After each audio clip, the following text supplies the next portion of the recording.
ask Mr. Gibson if he would lead for the opening prayer. The reverend or the not reverend? Would you bow your heads? Yes. Our God and Father, we are so grateful for your blessings that you continue to bestow upon us as a community. We ask your guidance as we shall meet this morning, that all that we say and do might be done for the betterment of our citizens and that it might be pleasing in your sight. For us in your name we pray. Amen. Amen. All right, item 1 is approval of the agenda. If everybody's had time to look at that, everything look okay. Offer motion that we accept the agenda. I have a motion and a second. Any more discussion? All in favor? Aye. All right, motion carries. All right, so we'll now at this time open a public hearing on Project Defrost. Mark Ward with the Economic Development Director. Thanks, sir. I'm here to just bring up the Project Defrost. It was announced last month. It is actually NSG. We refer that as Pinkleton Glass in Scotland County. Governor announced 2 awards specifically for them. The 2 awards, they received a building reuse and a 1NC grant award. So we're asking that the commissioners approve the county incentive agreement that we will send out to you on that. And it's an agreement that is for good for up to 6 years over a tax grant. And then as long as the client meets the thresholds of investment and job attainment numbers. Which are 20 new jobs and 86,800,000 and retain existing jobs of 339 over a 3-year period. Is that 86 million new investment? That is correct. maybe I ain't supposed to know, but what are you doing? We're gonna, New line? the client is gonna speak on behalf of the project, and we'll let them speak at that time. That's right. So I need to have, we're already in public You hearing. could have anything you want. So I'll open the public hearing into it now, and we'll open that to anyone speaking in favor of the project at this time. We have some individuals here. I'll let them come up forward and let them speak, if that's all right with y'all, sir. And they've got some information for you as well. Well, thanks for your time this morning. This is a little bit about the project.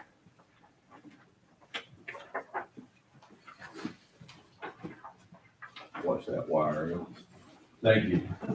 I would surely trip over that. Didn't tell me. Thank you. You're welcome. Thank you. Sir?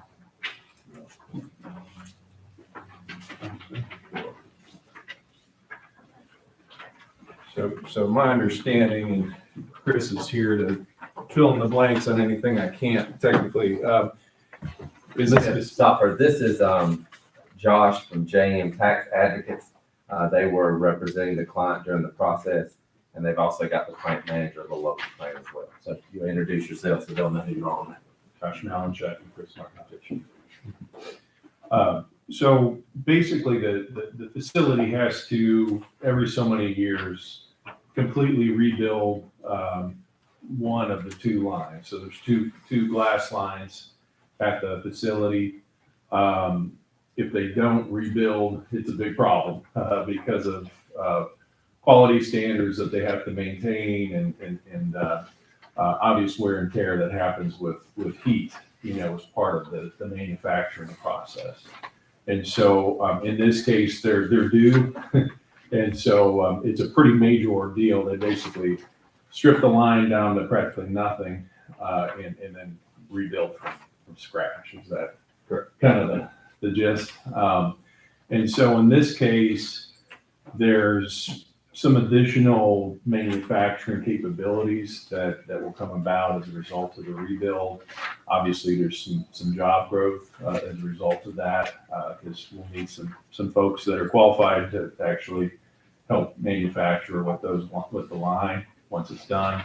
And the investment is pretty solid as far as our projections, although with any construction project, it's always an adventure as to how much you end up going over, and I suspect they'll probably go over a smidge on what they're projecting this Chris, do you have anything to add? Yeah, from an economic standpoint, at least last time I presented to the board, we were about $90 million, so is what will be invested in our facility. That is a complete rebuild of the entire float one line, which is the original construction from 1973. We do get new electrical infrastructure, which should give us the ability to run for the next 50 years on the electrical side. And we also get a new pollution control plant to reduce our emissions coming off of the line. Is one of the other big investments that the company is making. Anybody else want anything? For the project? Is 100% of the $90 million taxable, or is some portion of it? You mentioned pollution control. Is that tax exempt? Some of it may be, and that's something we're gonna kind of have to dig into. I understand your incentives will be based on whatever's taxable, right? That's right, that's right. The client also knows if they remove any equipment, that it's the net gain in the taxes that the county collects. So for example, if the client's current tax value in Scotland County is $1 and they add another $1, but they take away 25 cents, they're only getting the grant on 75 cents. They do know about that. Well, we need to fine tune this incentive agreement to provide that the real property value would include only taxable. We did that for, or whoever drew it did it for personal, but it would have to be for real too. Okay. Because the bulk of it is real property. When's the last time you redid one of your lines? 2007 was the last time this line was repaired.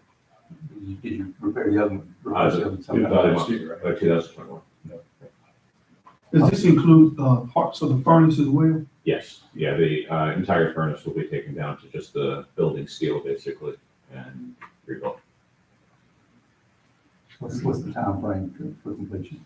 We are supposed to shut off on May 31st and pull the ribbon on September 13th. 105 days. Well, every day that we're not producing is a day that. Must be the Dollar General crew. Wow, that's good. Yeah, we do it very precisely. Well, time is money. Yeah, absolutely. That applies here. All right, on the, is there anyone here to speak in opposition to this? In the public hearing? All right, with that, we'll close the public hearing and, any discussion from anybody? I mean, I think it's great that we can do something. I mean, I think everybody sitting here at this table, there's some that's way before their time. But that's always been a fixture of Scotland County, is that under whatever banner was flying outside, but it's always been there, that always I can remember anyway. Chairman, I will move approval. Second. I have a motion and a second, and that's assuming the amendment. Right, Modification. with modification. That the attorney makes. All right, look, any more discussion? All in favor? Aye. Any opposed? All right, thank you guys. Thank you very much. It is done. And we'll get that tab made. Yeah, I'll take it.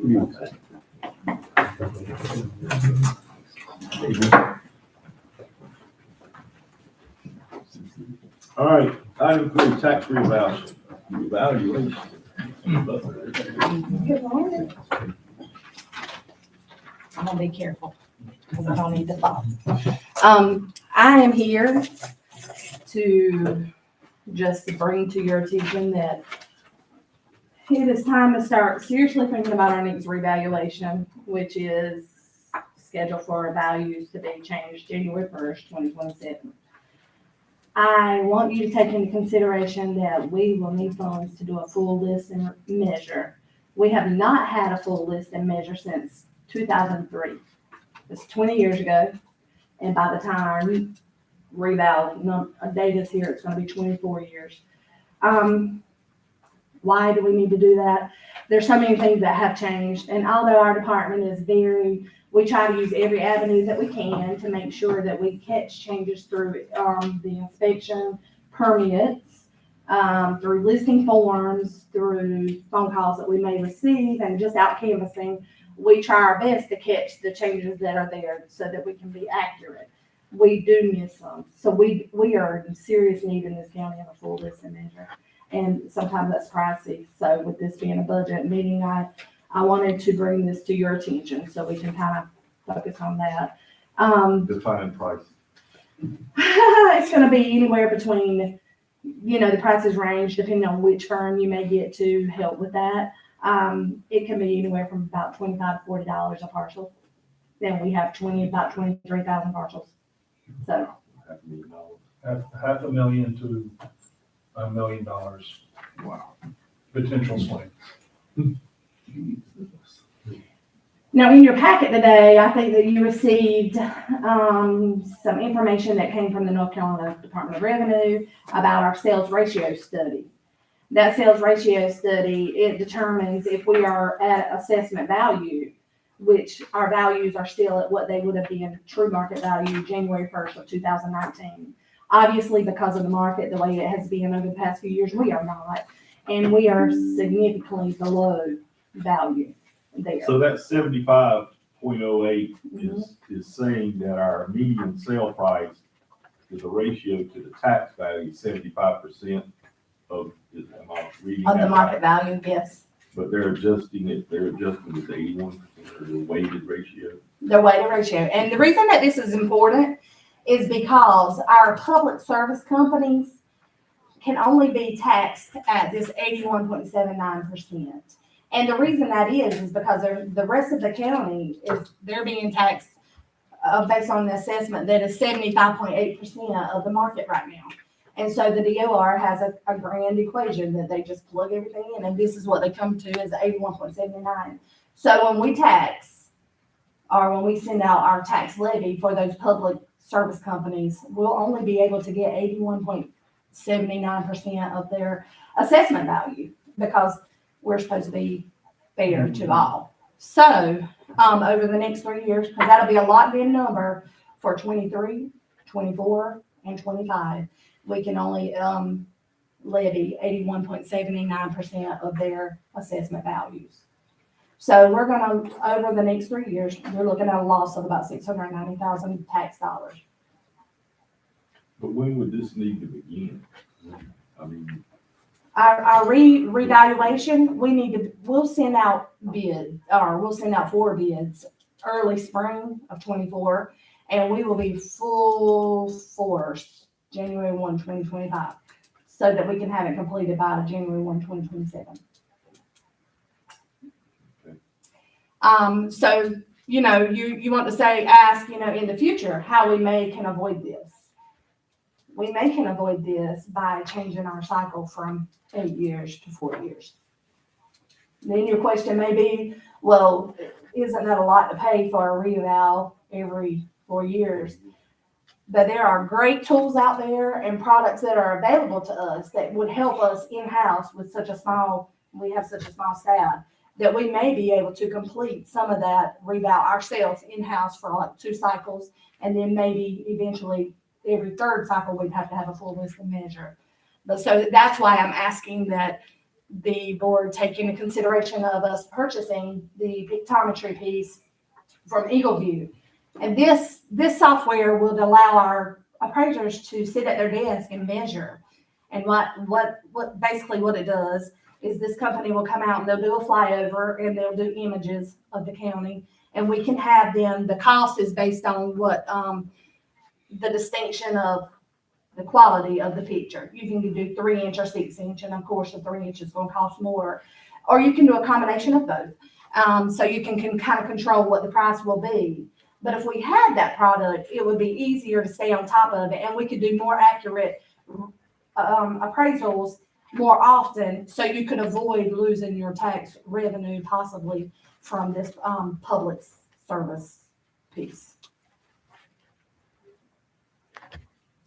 so 3 annual payments of 22,000 for that, 67,000 off, is that right? That would be on the 6-inch, I think. And that you would want to have some 3-inch so you could be more detailed, but you would do that 6-inch probably on the northern end of the county, where like Kent McCall has all that land and where there's a lot of forestry. You could tailor our product or what we get based on how our county is laid out. And also with this Eagle View, it would be available for, basically it would be available on our GIS, but it would also be of benefit to public safety because one aspect that it's different than our normal orthos, theirs a strict straight top down. With this Eagle View, it allows basically at an oblique or 45-degree angle, so you can actually, public safety could pull up the front of a building, front or back of a building when they're looking for it, before they get there.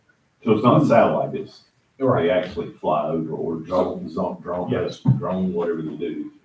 So how much difference is this is this in the GIS?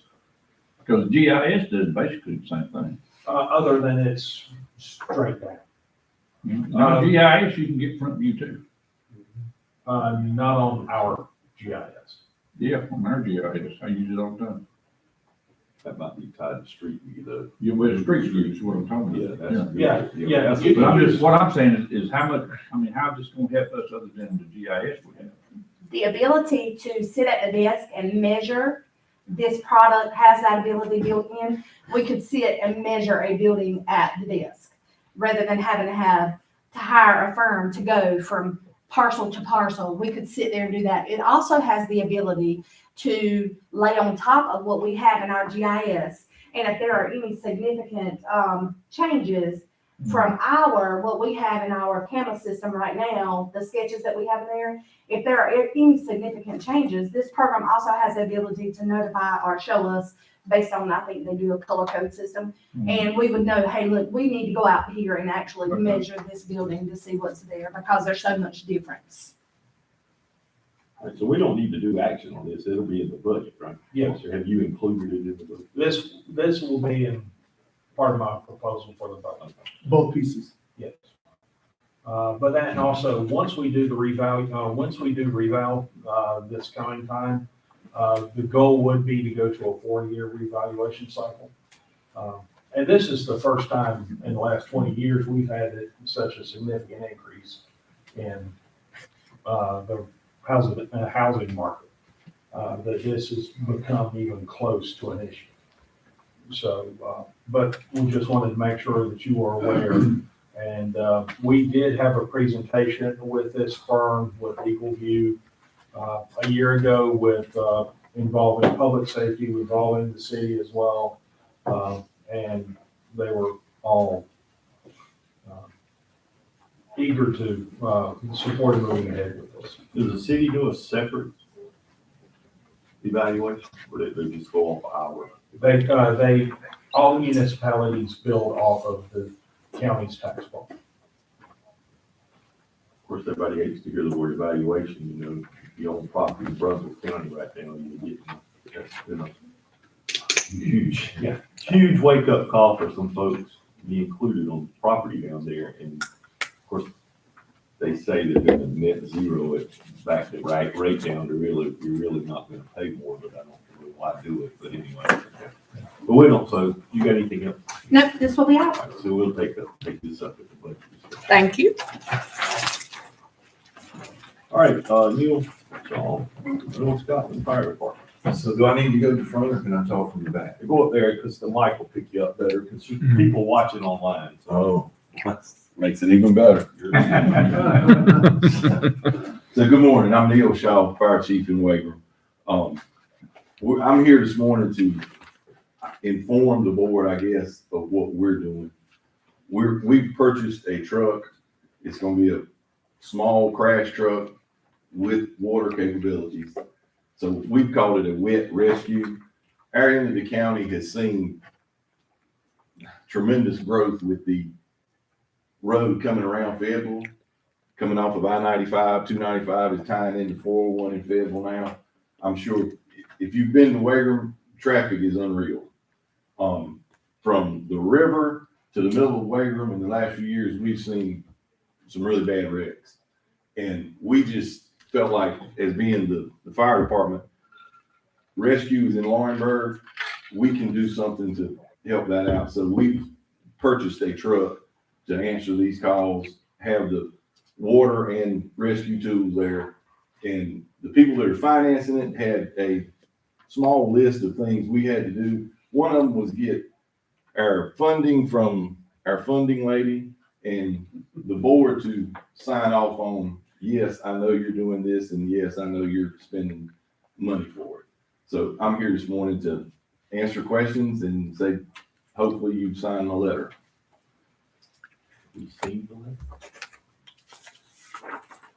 What size truck is that, Neil? It's a International 550 or 5500. And it's gonna have like a service. We have a rescue body built on it. We'll have a skid unit in it. The skid unit is not coming with the truck. I applied for a state grant, which I'll know the middle of May, to cover most 3/4 of that cost.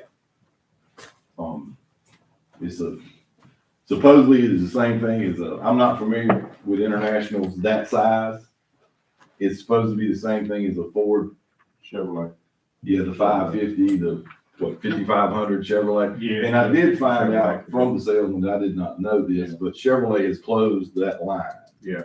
International is building the Chevrolet 5500. So we have a International with a Duramax diesel engine and an Allison transmission is what we've purchased.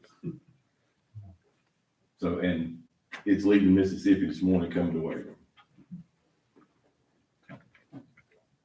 And this is not the county appropriating funds. No, sir. The financer, just wanted to make sure that the board took action and was aware and satisfied with this transaction. Now, to add to that, I am willing to have y'all pay for it. Uh, Don't feel like I've taken care of it. You're more than welcome to step in. have you got room to store it? Yes, sir. Now, if you'd like to add on, we can build more. Quit asking questions. I'm not opposed to taking money. Well, you know, our official title over there, the funding lady. says- Funding lady. You got a new title, funding lady. All right, anybody got anything else? Everybody, you need a vote on that, Jason, or? Yeah, I think you have to have a vote to acknowledge that and let you sign that letter. Second. All right, motion and a second. Any more discussion? All in favor? Any opposed? Motion carries. Thank you, Neil. Thank y'all. Thank you, Neil. Signing it right Thank you now. for what you do. Thank you, sir. Thank you. I appreciate y'all. There's that. Okay. Funding lady. Thank you, Neil. There's all. Thank I you. think it should be. I think so too. Thank y'all. Speaking of the funding lady, and I think everybody should have a printed copy of that audit. I had a printed copy out for everybody to have a physical copy.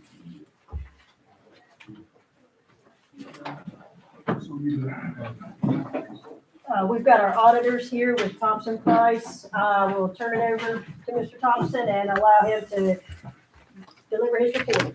I didn't realize he was here. Well, thank you, brother. Yes, sir, hiding in the back. Just like at church. You should have a copy of the audit and the presentation form, with you. I'm gonna jump from the presentation and then we can talk about any details inside the audit that you'd like to. Main thing you hire us to do as an outside audit firm is issue an opinion on the financial statements. We issue an unmodified report, which is quote unquote good report, highest level of reporting that we can issue. I'm gonna run through a couple of things, but I'm required to, and then I'll get to the numbers, et cetera. Under significant audit findings, we have to look at accounting policies, estimates, and disclosures. All were good. Didn't encounter any difficulties in performing the audit, no uncorrected misstatements, no disagreements with management. Management did provide us with a representation letter dated March 17th. One aware that management consulted outside accountants, auditors, et cetera. Under the findings or other issues, there was a GASB statement that came out, GASB 84 a year or two ago regarding fiduciary funds. Just need to make sure that's properly presented. Make sure your budget amendments are properly presented and approved. And then there were some compliance issues in regards to Medicaid, et cetera, that needed to be corrected. And we did get corrective action plans, and they were submitted with the audit to the LGC, et cetera. The big thing in terms of numbers, there should be on page 4 of your presentation summary is where we attempted to do pull out some of the key numbers in the audit report. I'm not saying these are all the key numbers in the audit report, but they are some of them.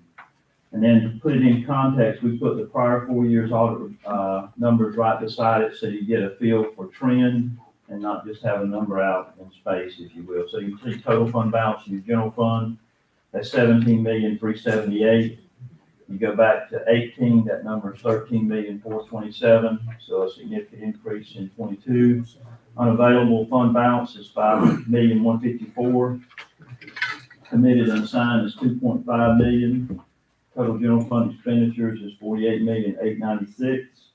And then fund balance available as a percentage is 25%.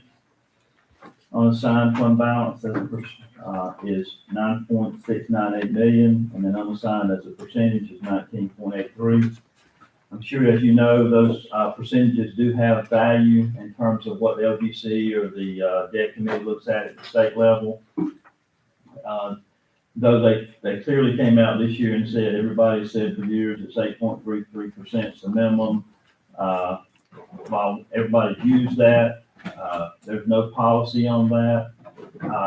That's just where, if you get too close to that, you know we're coming to have a conversation with you. But it's really determined by the LGC based on financial circumstances of each individual entity. Obviously, you'd have to make your own decisions based on what that should be. You don't want it to get close to 8.33%, obviously. And you probably want it closer to where you are at, around the 25% or greater. Revenues over and under expenses before transfers and contributions in the general fund is a positive 1,746,000. Public Works was 870,000. Water District 1 was a negative 31,980, and Water District 2 was a positive 169. Cash and accumulated depreciation was total fixed assets 12.4 million, accumulated depreciation 6.1, and cash at 2.7 million.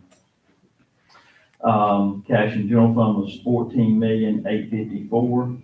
Public Works is 1,697,000. Water District 1 is 1,322,000. Water District 2 is 1,381,000, and other governmentals is 11 million. I will say this, though, we do present net position in both the water districts or any proprietary funds. What you're really looking for in any of those is cash flow, because you could have a high net position because of grants or other items, but you're trying to make sure your fees are appropriate so that you got adequate cash flow in those. And you can look at, if you go back on any of those to 18 and come forward, you can see your cash position has improved in those over that time period.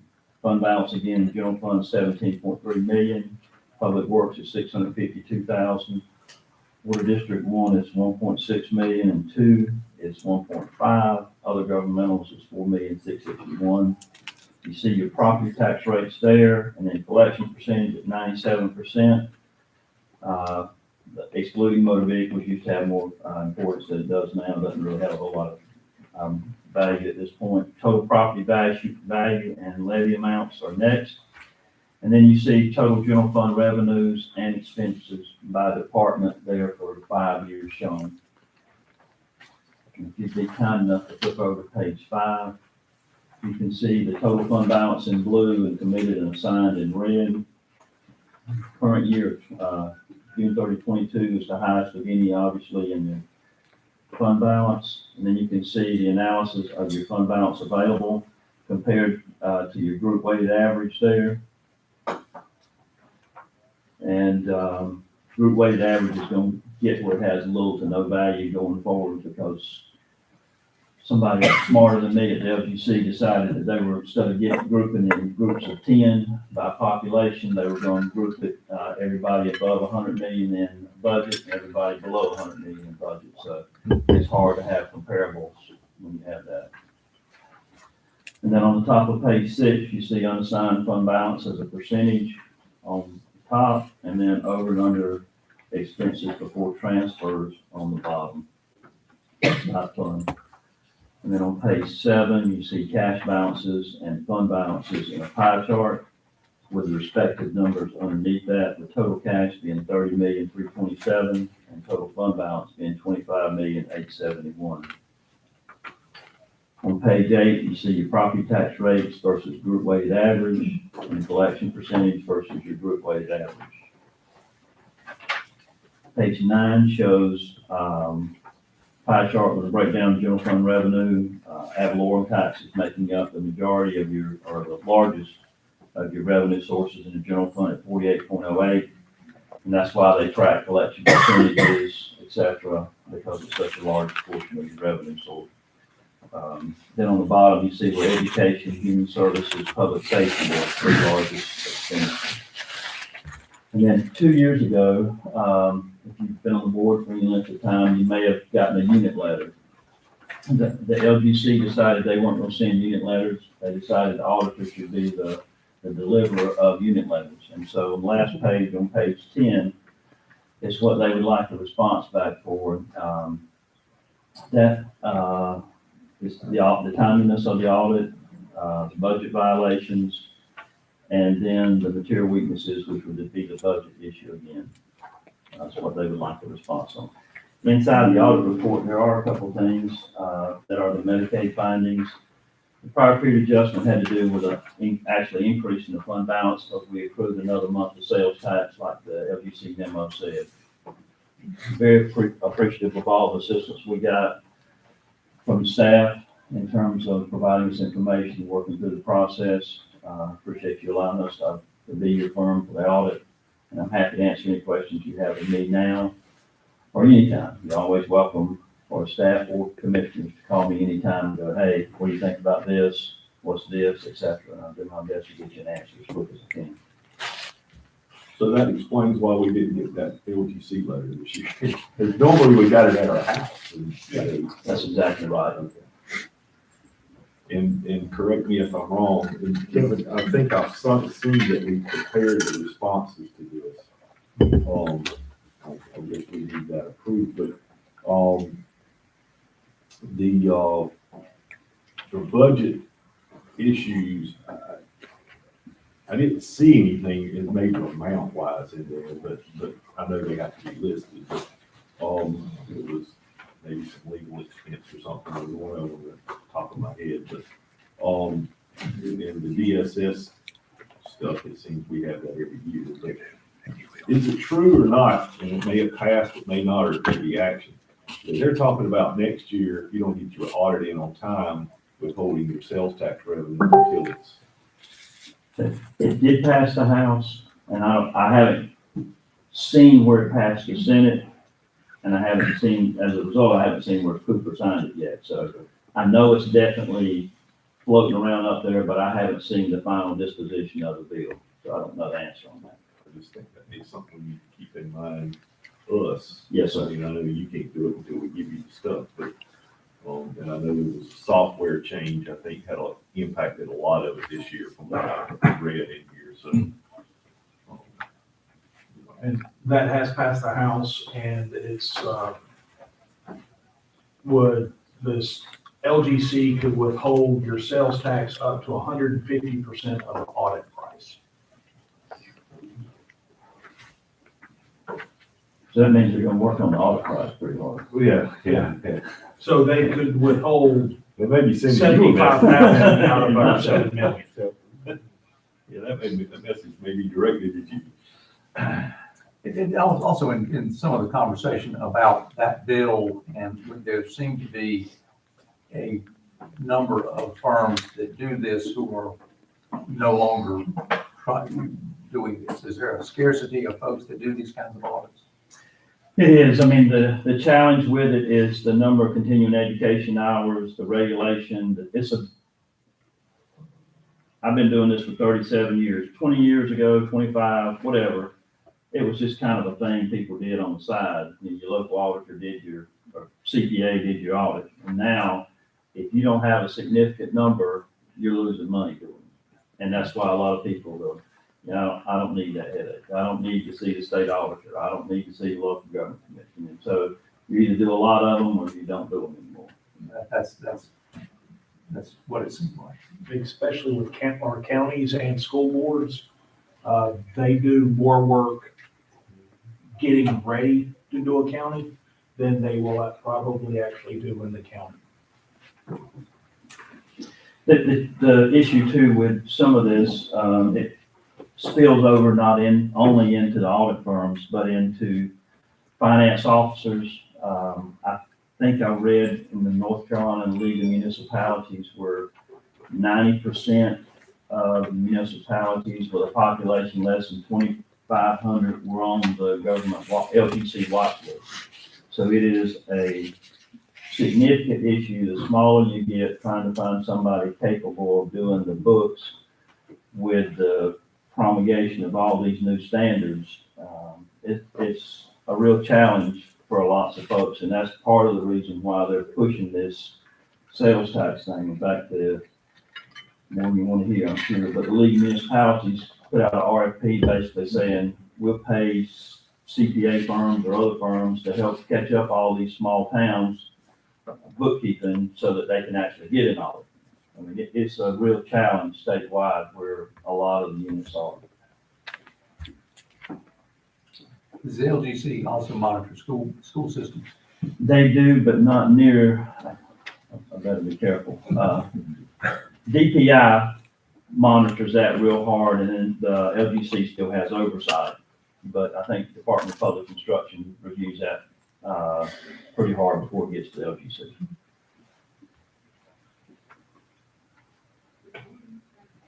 Anybody else? Nothing, no questions? Well, thank you. Thank you. I appreciate it very much. Thank you, sir. Thank you.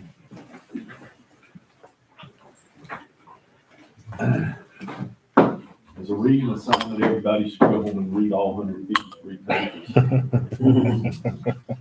And also realize, while you're reading 153 pages, understand most of that's designed for attorneys who are talking about bond issues and Well, secondary. we'll have bonds. our attorney read it. It looks like he's been through it. I've been through it. I ain't gonna say I read every word of it, but, I didn't see anything major. I'll put it that way. I mean, there's stuff in there they list as significant deficiencies, but, I mean, it's not a major item, like major issue. And some of the budget items, we had some pass-throughs that came in at the end of the year that it was revenue and expenditure that just happened after board action. Yeah. And then we had to readjust how we accounted for the lease income for the schools. We had to increase that revenue and expense because the auditor looked at it differently than we have in the past.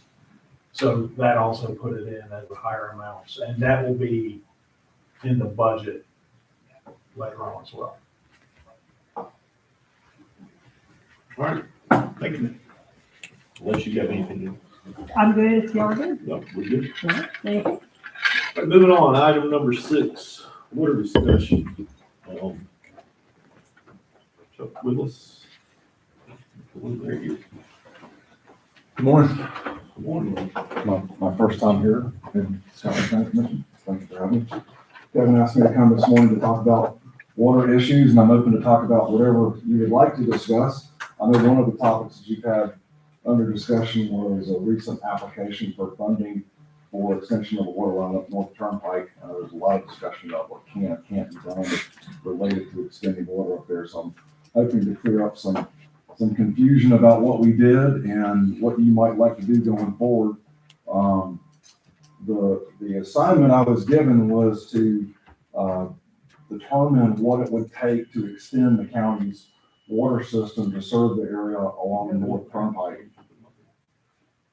I don't know if you have that figure. The reason that Kevin asked me to look at it is I'm pretty familiar with your water distribution system, having served as the city of Laurinburg's engineer for the last 10 years or so. And the first question that you have to ask in seeking funding is, what do you need to build to extend the water system to provide service in that area? So my assignment was to determine what the extension of your existing system would look like. And as you may know, you have a water tank up on the north end of the county, and a network of some fairly substantial pipes that provide both drinking water and fire protection service to those residents that are adjacent to those pipelines.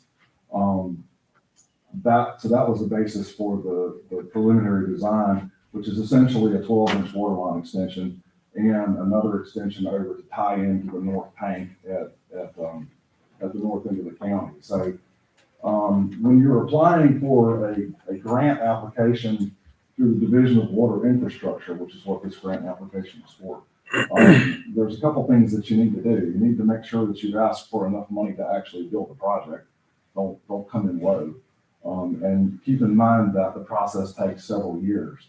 So our cost estimating is generous, and it has to be durable enough to last for 3 or 4 years until the actual construction comes around. If you follow construction pricing over the last few years, you know that the cost of pipe is doubled, and the cost of labor is close to that as well.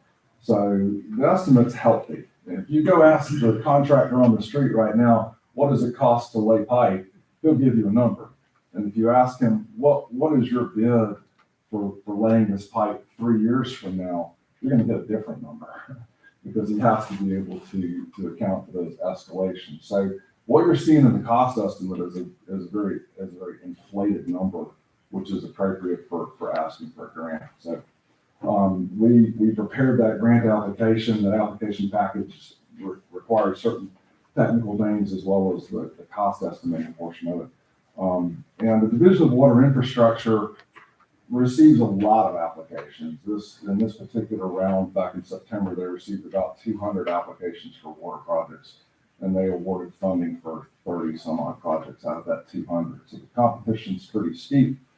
The Division of Water Infrastructure operates under the guidance of the state Water Infrastructure Authority, which is an appointed board, and that board has told their staff, we want you to come up with a way to evaluate these projects based on certain criteria. And they have a pretty complicated schedule for that, which is also included in the application process. And they provide priority rating to those projects which meet their preferred criteria. Unfortunately, your application didn't get a whole lot of points because it doesn't check some of those boxes. The biggest box, the biggest consideration for the board is replacing failing infrastructure. So extending a water line into a new service area doesn't qualify as replacing failing infrastructure. So we didn't get any points for that. The other consideration is correcting a public health issue. We thought we were going to get points for that because we were providing safe drinking water to an area that has some deficiencies. Unfortunately, the state said we didn't have enough documentation because we don't have a lot of lab results and historical records from the health department about failing wells and things like that. So they didn't give us any points for that either. So we didn't rank very high and did not win any funding in this particular round. So that's the backstory on that application and what we did. Now, I know that y'all have had some discussions about going about this a different way, about doing something less than a 12-inch water line. You're allowed to do that. The state rules are pretty specific about that. You can build a water system that is basically a municipal system, which is what you have now, that provides fire protection and drinking water. Or you can build a system or portions of a system that are just drinking water, that don't provide fire protection. And what that might allow you to do is build something with a smaller diameter. But you have to be upfront about that. You have to say that this is a drinking water only system. And there are rural systems that do that have countywide water run just for drinking water, not fire protection. You have to still meet the state's rules for drinking water systems. It still has to meet their minimum standards and provide minimum pressure to customers even without fire protection. So you can't go too crazy and just put in a tiny little line. It has to be a big enough line that it meets those requirements for minimum pressure. So you would have to go through and redo the technical analysis to figure out exactly what that is. But that is an option and would be significantly less expensive. But you won't recommend that though. You won't recommend that over the fire. If somebody was giving me free money, I'd want the larger pipe. That's what I'm saying. Yeah. And that was kind of. But they're not giving us the free money. Not in this program, not in that program. There's multiple ways, there are multiple programs that administer grants for that type of work. You know, when you're in an area with more economic considerations, then a lot of times you apply for community development block grant funding. Well, that's another source of funding that you might want to pursue. If you had a much larger program underway, then perhaps something like the USDA Rural Development Program would be a funding source. And they're a fairly attractive source for some of those things because they have long-term loan programs. But you're still looking 2 or 3 years down the road for that, ain't you? If it was something like USDA, absolutely. Something like community development block grant would still take a while, but any of those funding programs have a process. You submit an application, you get selected for funding. You have to go through a qualification-based selection process to hire an engineer, design it, get all the approvals, bid the job out, that whole process. So under best scenarios with the funding agency, it's a 2-year process to get from grant application to construction. That's the best case scenario. If you're using somebody like USDA, you could probably add a couple of years onto that. So let's go get around, what size runs from the tower now to Deercroft? You know the size of the pipe, is it 6 inch or? Right now, I'm not sure I'm following your question. What size is the main line running from that tank up to Deercroft? Is that 12 inch That's there? 12 inch. That's 12 inch, but that's because it's the tank there, right? I mean, Well, you're trying to move water from the pump station down near the airport up to that tank. You're pumping water from LAC up to Deercroft tank. So I think everything in the blue right there is what you see. That's existing. Yeah, the blue is existing. Yeah, I know 12 that, inch but I'm talking about what he sees there. Ain't all that 12 inch right there? Yes. Yeah, that's what I was thinking. Even the stuff going into the neighborhood? No, not just the main line coming up to the Deercroft tank is 12 inch. No, yeah, but then after the tank to Deercroft, is it 6? I believe there's an 8 that goes up to the entrance and then it splits off to 6s in the neighborhood. To the neighborhood. Yeah. So, The minimum pipeline size for fire protection is 6 inches. okay. And I don't know how I feel about the with or without the fire protection. I mean, it makes sense. But As you debate the merits and demerits of it, keep in mind there's a significant technical challenge here. And that is that the pressure that a customer experience is dependent upon the difference in elevation from the water in the tank to the customer's tap. That's what develops our pressure. And when everything is still, we refer to this as static pressure. When there's no flow in the middle of the night, that's the pressure. Is it about 8 pounds per foot? Well, it's less. Less than 8 It's pounds. considerably less than that. So, for example, if you have a tank that's 140 feet tall, you're going to wind up with 60 pounds of pressure. So we're starting off with 60 pounds of pressure or so in Deercroft, and that's at static still. Right. And as soon as the water starts flowing, we start losing pressure. And the smaller the diameter of the pipeline, the more pressure it loses. So you can't just go put a 6-inch water line over Hill and Dale and expect to retain pressure if you have a lot of flow. So you have to go through those calculations. And that's the reason why I said, we probably need an 8-inch water line under the road. If you're gonna have fire protection up on the north end of North Turnpike, you're not gonna do it with a 6. It won't have any pressure on it. And if you ran a 6 or a 4 or something like that up that road, you might get drinking water there, but if everybody turns on the faucets at the same time, you're only starting off at 60 PSI. State minimum standard says it has to be at least 30 during peak flow. And I guarantee you, if it's 40 pounds during the day, your phones are ringing. Because people are not gonna like that. Well, They already complain now. Well, I was gonna say, but that's the reason behind this, because of the water, the lack of, and the pressure of it from their well, so we don't wanna give them county water, ended up having the same problem. Right, yeah, you definitely don't wanna go spend a bunch of money and not have solved the problem. So would you put boost pumps? That's a possibility, but normally a booster pumping system like that requires some form of storage in it as well, so it's not as simple as just putting in a pump. Where you could put it in under the tower, a boost pump in under the tower? Well, But when the pressure drops down low, the boost pumps come on. no, unfortunately, unfortunately, it doesn't work that way. Now, you could do something like have an isolated section with the hydrodynamic tank or something like that. You see that on some small systems, particularly up in the mountains where they have elevation changes all over the place. So from a technical standpoint, it's not as simple as it might look on a two-dimensional piece of paper. So there's work to be done on the engineering work if you want to scale it down. So if you wanted to pursue something less than that and scale that back to a smaller diameter system without fire protection, I'd recommend getting somebody that can go through that and chase other grant sources for you, like community development block grant or other things that might be out there. Well, we are looking for that. Well, let's just talk about that then. Let's just say we were doing it drinking water only, maybe not the fire protection. What are we talking about construction per mile? I don't calculate estimates based on miles, so that's kind of hard for me to. I got you. Yeah. I think, and I know that you all have had some discussions with people who have said you could build a 3 miles of 6-inch water line for $1 million. And that might be something that somebody's willing to do today, but they're willing to do that 2 years from now. And if you're pursuing grant funding, you have to include those escalators and all the other stuff that goes along with it. So,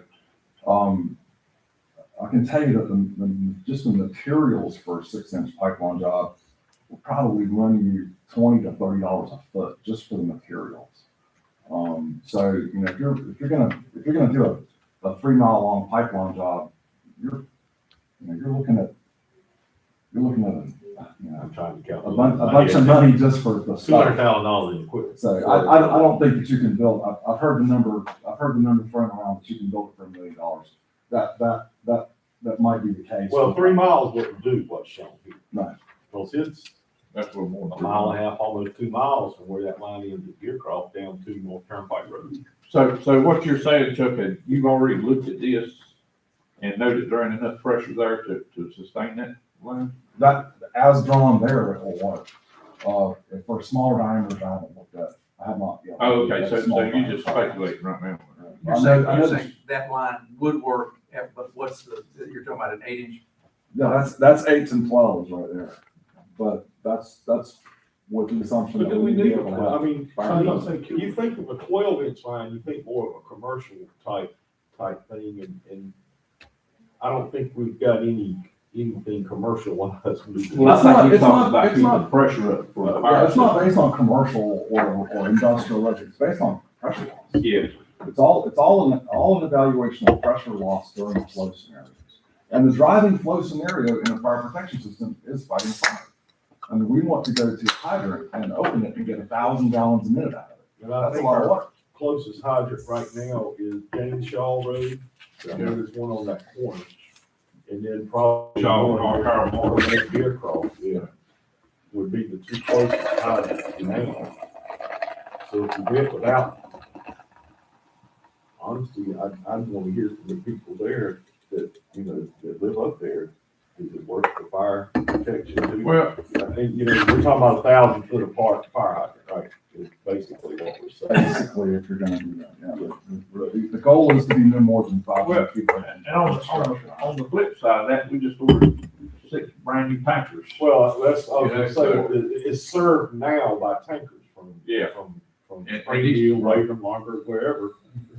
And these tankers, we ordered on full water, and I mean, with one tanker, you'd be able to just about put anything on that road out.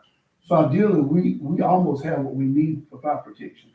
We need to be concerned about Water. providing drinking water. But I wanna know how they feel about that. What are your thoughts? Personally, I honestly just spent $8,000 on the drain system. So, water to us out there is very important. Yeah, drinking water. Yes. Drinking water is very important. Yeah. Going without water, every 3 to 4 months, it's just wrong. And when the summer comes and the water levels drop, that's when it really gets bad. Yeah. Yes, it's more bad, it's worse in the winter. They got their own well driller up there, that does nothing but drill wells repeatedly. See, I think your best strategy here. No. Go ahead. I think the best strategy here is to really focus in on the most important region and figure out what it would take to have a drinking water only system up there. And I think that's what we're after. And pursue, and I think CDBG is probably your best pursuit at this point, because a program like this and a lot of the other programs don't include funding for the plumbing work that's necessary. CDBG will. And it's not a simple matter of just getting the water line off the road. You gotta get from the road to the house. So each Some one of of those grants will take into consideration getting it They from the will line take- into the house. Yes, at least getting up to the To the house. house. Or reconnected to wherever the plumbing system is. Good pay for the tap fees and all. We take care of tap fees. Well, we can't because we don't do it. It's the city. Well, you could for this project. Well, we waive it, though, we don't pay it, but. Yeah. I mean, to me, it makes, and I'll tell you why, coming off of the Deercroft line, it makes it, well, I know there's a lot of dead space in between there now, but I think they're opening up a new neighborhood, some lots, whatever that number is, that will. They're already building. Probably fill up real quick if we have county water all the way past where Deercroft is now. Also, I think getting ahead of ourselves, because in our next meeting, we're probably gonna get a zoning request of, I think it's approved, if you correct me if I'm wrong, on the corner of Peach Orchard and North Turnpike, a multi-family complex, quadruplex being built there. And know the owner has said we would love to have county water for the folks that move in there. So, I'm just throwing that as some reasoning, but because I think in reality, you could either come off James Shaw and go up, but then that doesn't make a lot of sense to turn and go down Deercroft unless we would just extend it, whatever it needed to there. Or you gotta come down Deercroft and hit North Turnpike and go north and south. The green dots, are that the ones that, the folks that answered the survey? Yes. Okay. That's the folks that want Yes. Well, the ones that answered the survey, I'm sure there's more than that want. But ideally, Commissioner Ivey, you're saying to start this, we've got to start either at the James Shaw tap in there or Deercroft tap in there. And if we tap in at Deercroft, we've got a lot of wasted space right now, but it will be good investment for the future. Well, that we have now, but we've already got them building there now. So they've already preparing to build between that section now. Which I understand. I think, I don't want us to lose focus of what's coming and forget that we got folk right now who are already there. No, but that's what I'm getting at is the direction that makes more sense to me. Got you. To supply. To me, based on where the tank is and all, is coming out of Deercroft, going back to North Turnpike and going from there. But 3 miles isn't gonna cover that. I mean, I don't think. What we recommend? You're expert. As much as you can afford, that's kind of a back end. But the CDBG is about That's, as far as covering the whole project cost, that's probably one of the better options, if not the best option. Well, we've allocated some of that ARP money we're sitting on for this project, I think $750,000. And we've got quite a bit of money in the water fund, and I don't want to rate that down to nothing, but we've got several $1 million available to do this. Without, like you said, you talking about construction costs, you talking about 3 years down the road, what the cost gonna be then? But here's the thing, we're saying we've got money, we don't have to wait 3 years. We could do it that's if we now. do a grant, but we got the money that we could do it ourselves and not have to wait on a grant. It's kind of a half joke, half truth in our world. When people ask us how much something costs, our answer is we won't really know until bid day. And so the best way to find out how much Well, something actually today's costs the bid day. How much is it? I'm throwing that out. How much is 4 miles of? If I was a bidding contractor, I would have been out of business a long time. It's up in the low bidder on every job I've designed class. And we're not recording it, no, I'm just kidding. Yeah, but in all seriousness, the best thing to do is to get an engineer on board to design it and get it permitted and get it on the street and take a bid on it and find out what it really costs. And then at that point in time, you have to decide whether or not to apply for to the go grant or go forward. or go forward, taking a bid doesn't obligate you there. You're gonna do the engineering at some point in time. Well, it's got to be done, yeah. Get your engineer on board and get it designed and permitted, and then find out what it costs then. And if you decide that you don't want to pay for it with your own money and pursue grant funding, you're very well positioned to pursue grant funding. And if you select an engineer who's good at chasing those kinds of grants, let him continue on that effort. Well, how long would it take an engineer to design this, you think? Well, the first question would be the type of system. If you're looking at going along North Turnpike with a drinking water system, or do you want one that also provides fire? I think just a drinking water system, I think our fire protection is pretty good all around it. Especially And with we are on a 16 pump and tankers. haul fire system, so that won't impact fire rate. There's plenty of water sources up there for tankers. The hydrants that are there, the lake, you can draft water out of the lake. So I don't think that would be much of an added benefit compared to getting the drinking water. If we put fire hydrants in or fire system in, would that help our fire rate? No.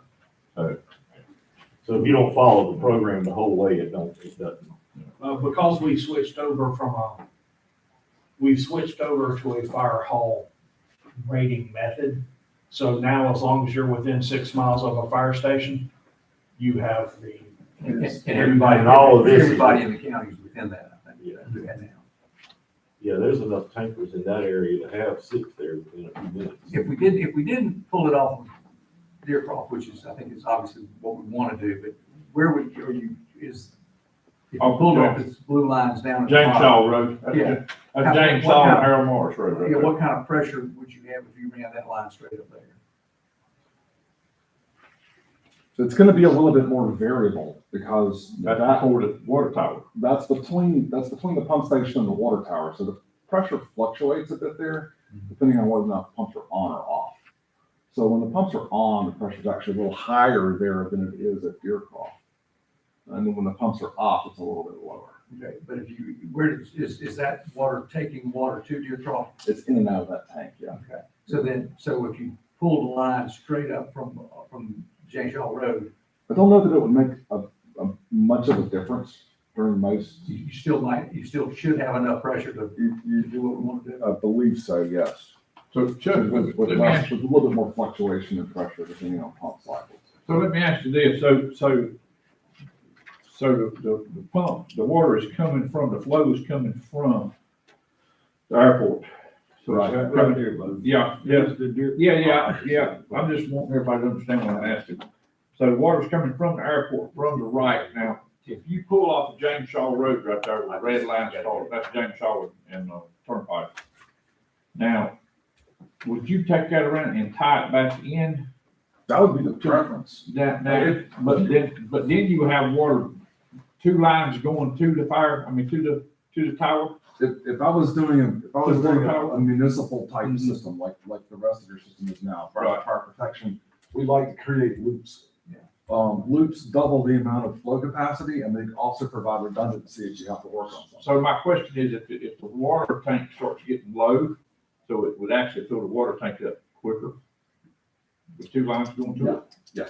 Okay. It does, that actually does change the hydraulics of the pump. So that's station. what I'm Yeah. saying, so that's not just gonna give these folks water, but it's gonna help the whole Deercroft, it's gonna help everybody. That layout was done with helping provide local service, but also Yeah. making sure the hydraulics long-term are there. Because inevitably what happens is we create a pipeline, and the next question is, how can we extend that? Is that gonna help the water pressure any at all in that area Not to add that substantially. line? Not substantially, no, unfortunately. Because, as I said, that's dictated by the elevation of the water in the tank. Right. If we really wanted to increase water pressure in Deercroft, we'd have to raise the tank. Right. So,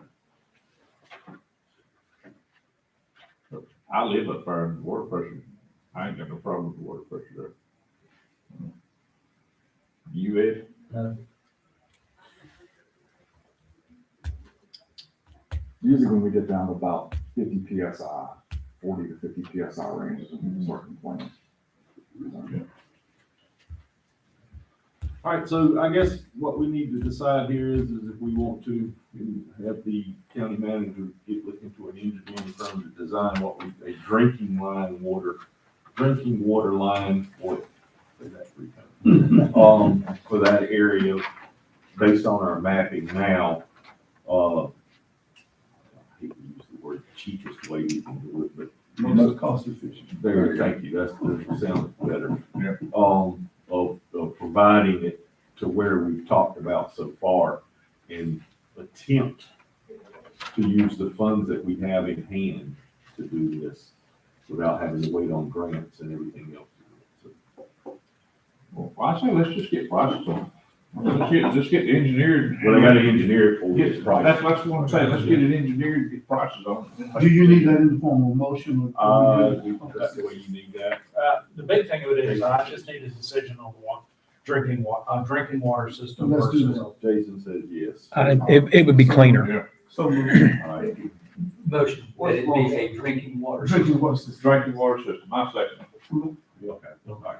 Motion and second. Any other discussion? All in favor? Any opposed? All right, maybe we get this wheel turning for folks on North Turnpike and not have to wait on grants and whatnot, so. Also in the folder, there was the study that the city of Laurinburg had commissioned about consolidation of the systems. But part of it in there are some items that within the next 5 years, we're gonna be looking at rebuilding the pump stations.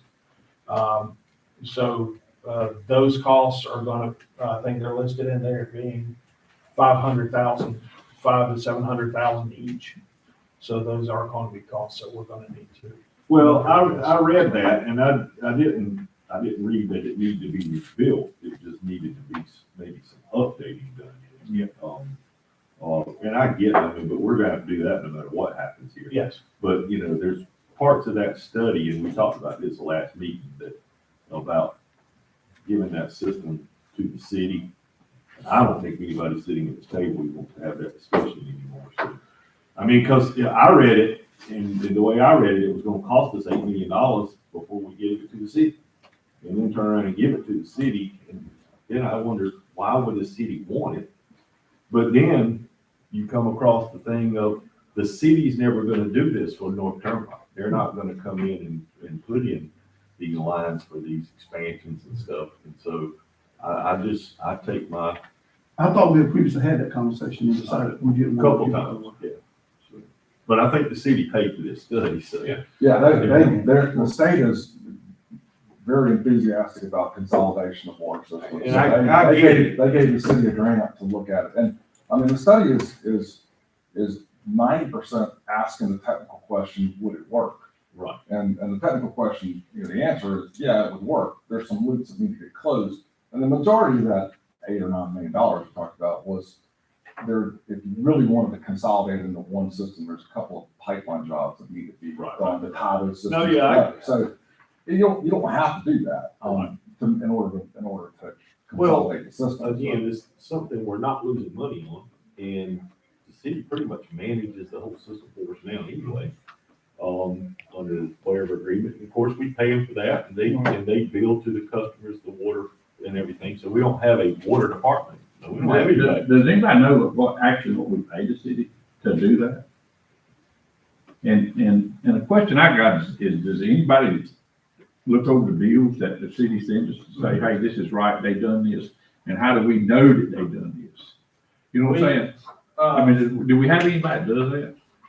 I'd like to know what what we're paying the city and how much of this stuff we can do ourselves in-house to try not to pay the city so much. But we don't have a water department. We don't have anybody that's an employee of the water department, right? Yeah, but I'm talking about like the testing, doing the testing of the water, sending the testing off, doing the DEQ reports and stuff like that. I mean, that's just I might be wrong. Yeah, I think you're actually paying a contractor to do it. That's what I'm So we're paying a contractor to do that. I mean, is that stuff we can do ourselves to save money? Not really. No. Not really. Well, we don't have anybody. Almost all of that stuff requires a certified Oh, operator. does it? Okay. Well, that's what I was wondering.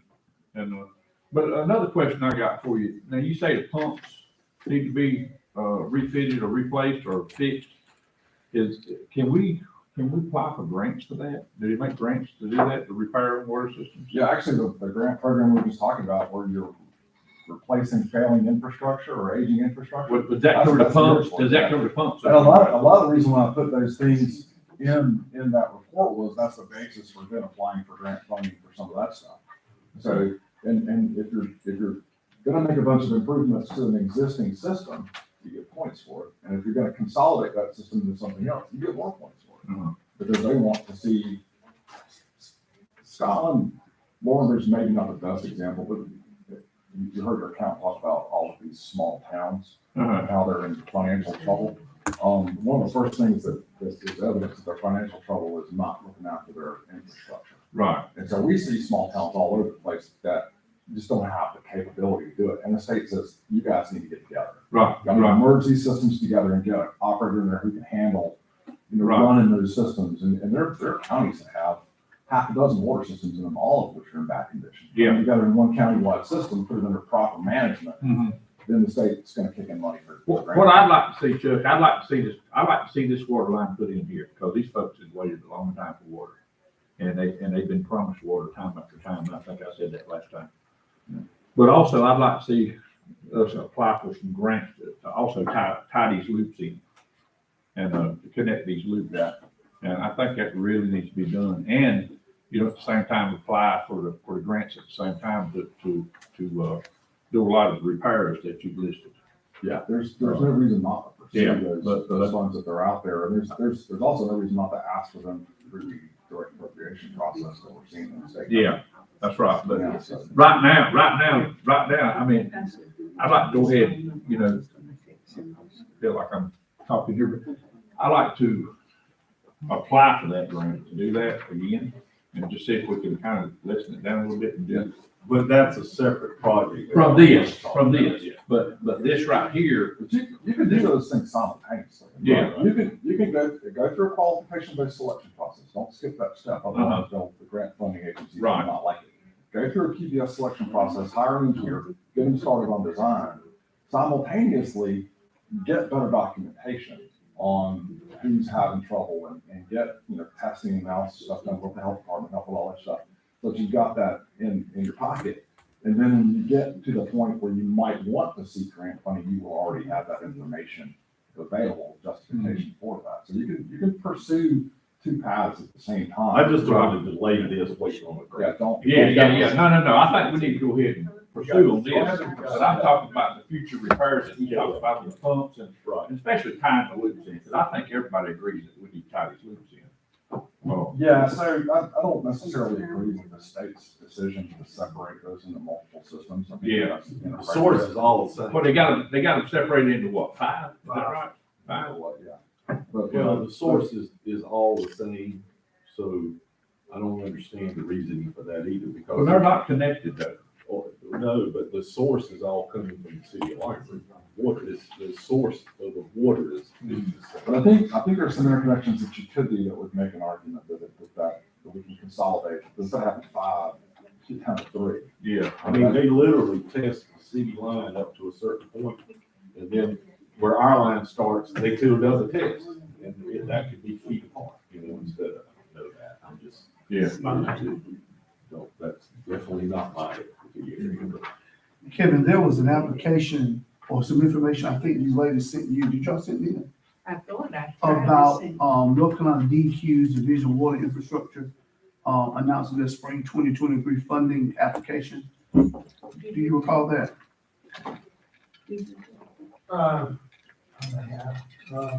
That's the same program. That's what we already applied for. This one is coming up in the spring. Yeah, what happens is they roll those over.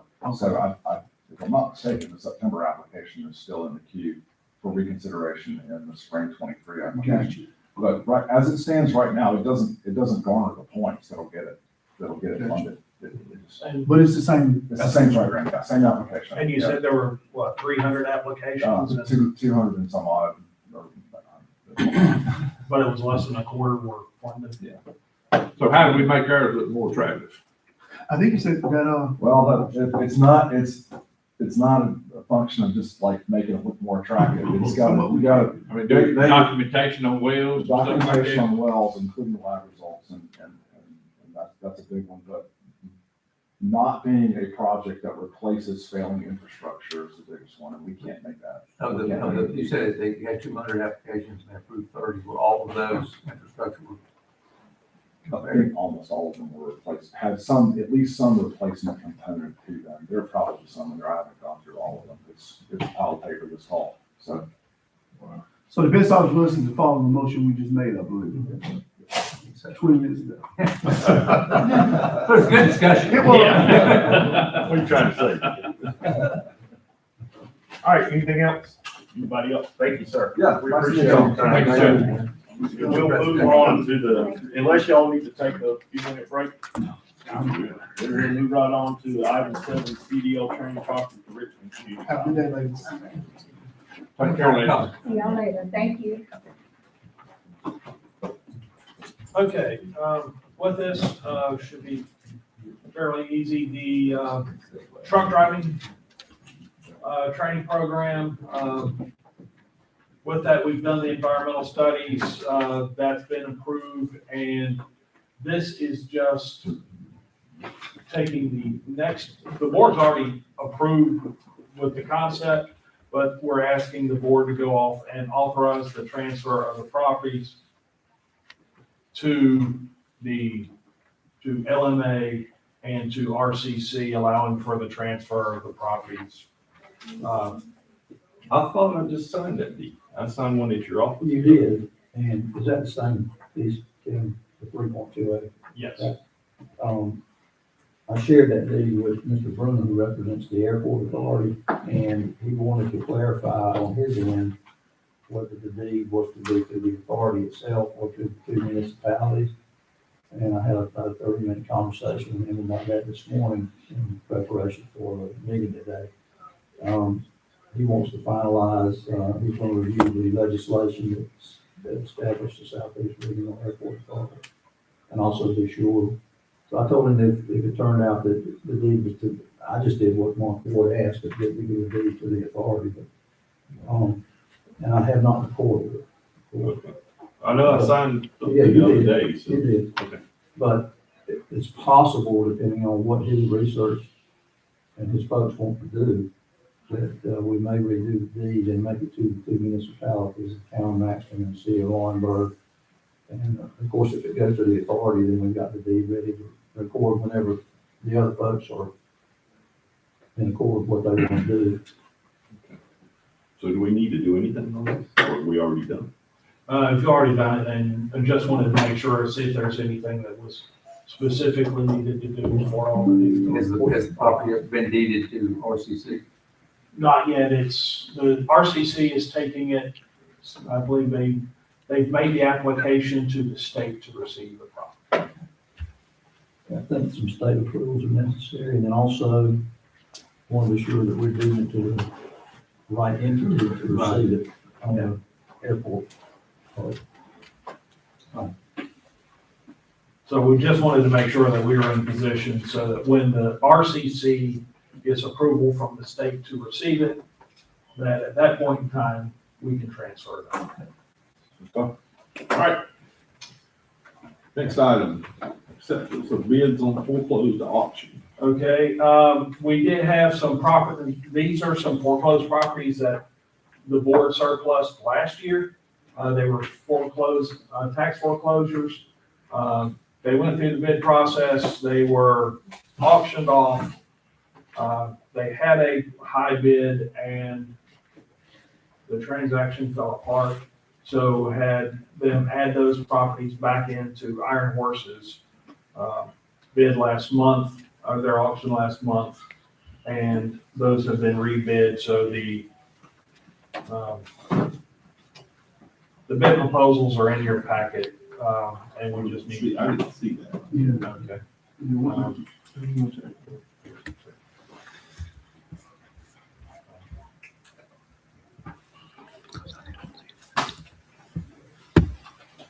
Mr. Chairman, you may have already done this, but if you haven't, you're going to declare this surplus property that's not being used for the county and stuff like that. If you Continue to authorize the sale. They've already been surplus. They were surplus last year. I didn't know they'd been done, had several.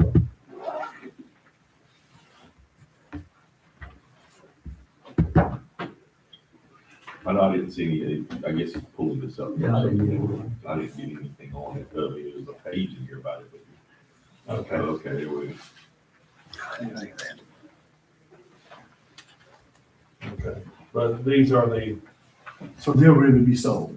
they're ready to be sold. They have been auctioned off. The bids just have to be approved by the board. Oh, okay, so they're already auctioned, they're just Yes. waiting on us. Okay. Anybody have a motion for that? So moved. Second. Motion and second, any more discussion? All in favor? Aye. Any opposed? Motion carries. All right, we're moving on right along to the East Laurinburg appraisal. I'm assuming you're talking about the city hall. Yes, City Hall. So, with that, the, property, the building and then the, two pieces of property together have a total appraisal of approximately $80,000, the full appraisal, and this was done by in the tax office, but, that's for you have the full appraisal as well as the comparables and everything, so you have a full appraisal report. So by that counts the corner lot. Yes, And what were we being offered? 25,000, 25,000. I'm sorry, and what's the appraisal? 80,000. That includes the corner lot. Does it run all the way over to the next block? It goes up to, I think it's Fifth Street or Sixth Street, right behind. Sixth Street, I think, or Fourth Street. Fourth Street. Fourth Street. Fourth Street. Yeah, I mean, I had a couple of calls about it and concerning the East Laurinburg Town Hall and the people having access to it, because if you go back to the original deed on that, it says, you know, that they gave that to the city of East Laurinburg, but if it ever reverted back for not public or whatever, that it would revert back to Waverly. Waverly technically doesn't exist, although there is a company that does exist, Waverly Textile, which is part of it, out of New York. But I don't know that should we notify them and just to make sure? LGC didn't when they deeded it to us, so. Yeah, I'll look at that. We look at that, maybe LGC. I don't think Waverly is gonna fight it. I mean, I don't think they would want it. But there was still some concern about the citizens being able to use it. Which I don't think we've been inundated with requests to use that. Has anybody requested to use it? Yeah, Mr. Thomas, I wanted because this will lead into the next thing I say, we were talking about selling it to that union. Union just uses it once a month now. But if we were gonna do something like that or sell it or give it away, I'd rather see that these folks have use of it, and you could rent it to the union if they wanted to use it once a month. But, I don't know, you wanna talk about what your plans would be for that if something like that was done? Well, I know I'm getting off the agenda here, but I'm gonna. Okay, this is Mike, commander of the post. You listen, tell us what post you're with. Okay, So, we're American Legion Post 181. okay, We have a building on 421 McKenzie Street, and we're trying to move out of that area. The building is somewhat condemned, and we're wanting to sell that property and move over. We found out about the property over there at East Laurinburg, so we're trying to move in there. But now this is what we want to do. We want to get up with these people, with the union, and somehow schedule a meeting with them and let them know we're interested in that too. If they want to coincide, we're going together, because we just want to have our meetings and other things that we carry on do. It won't be everyday thing. So they'll use it and we'll use it. So we're here to see if, we can, how much time do we have? Like, I think it was table, if we could do it to the next meeting, give us time to get up with these people. Well, we have, you know, that offer that was made from the union was unsolicited. We didn't ask for that. They just came to us and said, we'll give you this much money for the building. Right. I think the questions to be asked would be, what do we want to do with it? And then if we do something with it, do we want to include that corner lot with it or just the building? Right. Because to me, that corner lot's more valuable than the building. But you have a building on it now, but it's facing Church Street. And if it does go all the way over to 4th Street, that's a lot of property there for something very big or whatever that might go in there. So, Mr. Chairman, there was, also a closing we did to the Reverend Tyson's church over there, and I think they possibly have expressed some interest in it, the church. the church. That's who contacted, one of the persons that contacted me was him. I don't think the church is interested in purchasing it. Okay. I think they want to make sure that it's available for the people in the community to use if they want to get it for whatever reason. But I don't see anything in this proposal that would change that. If somebody wanted to say, hey, we want to use it for a birthday party but like I said, I don't think we've had anybody lined up doing that, right? Only the union. Only the union. But once we sell it, lost lose up to, we can't guarantee the community. No, but we can ask that, you know. We only meet once a month. Right. And, the things that we do, we have an oratorical contest, where we reach into the high school, we get, students to represent us. We have something called Boys State, where we go into the schools, we try to get young men, and we send them to Raleigh to hang out with the legislators. If there's some baseball players, we have an annual, baseball tournament, and it's nationwide. We have an emergency fund thing that we do. We find veterans who are financially strapped or something, need repairs to the homes and things like this. We try to get that application filled out to give them assistance and stuff, make sure that they can get to their medical appointments, direct them in whatever way we can to get benefits that they're entitled to and stuff like that. Well, I mean, we'll be glad to, I don't think nobody in here is ready to make a decision on it, and we'll give you guys time to talk amongst yourselves. Because like I said, that offer came to us, we didn't ask for it, they just came to us and gave it to us. So, But I also think that there are other, Mr. Tyson, Reverend Tyson has contacted me as well as somebody else in the community. And I think that the interest is, and I guess my interest would be, I would love for y'all to have it. I would love for you to have access to it. But if there's any way possible that it can remain open for the community. Open for the community. Right. I think that's more important to me than how much money we get for it. Right. Yeah. Okay. Another thing, have y'all considered access to Johnson School once we finish it? I mean, that's wide open for consideration. Another option. One option. Right. And whatever we do, wherever we go, land, we'll eventually be able to help with maintenance and upkeep of the property and stuff. If you were, this works out, I assume you would move all of your paraphernalia that you have at the current location into this building. That would be your building. That's not a lot of stuff. There'll be flags. Yeah. Our flags, table piece and all that stuff. Something like that, That's all. take care of it. We don't have a lot that we have to do.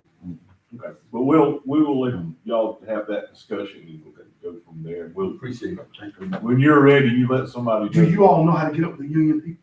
No, we would like that. If Jason, can you give them some contact? Lynn has got it. Okay. Oh, that's yeah. what it is. We grab that on the way out. When you're ready, let somebody know that you want to come back and talk, and then we'll do that. Like I said, we didn't have this as an agenda. It Right. wouldn't have come up if they didn't make that offer. All right, thank you so much. All Yeah, I'll bring it up. Yeah, well. Yeah, good.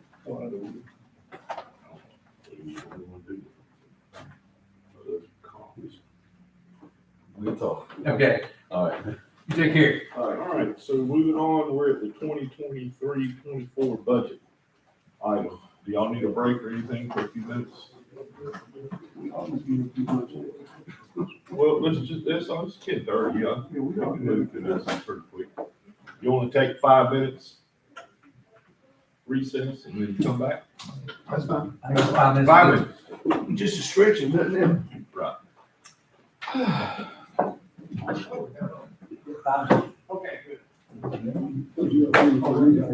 This is moving faster than I thought it would. Hello.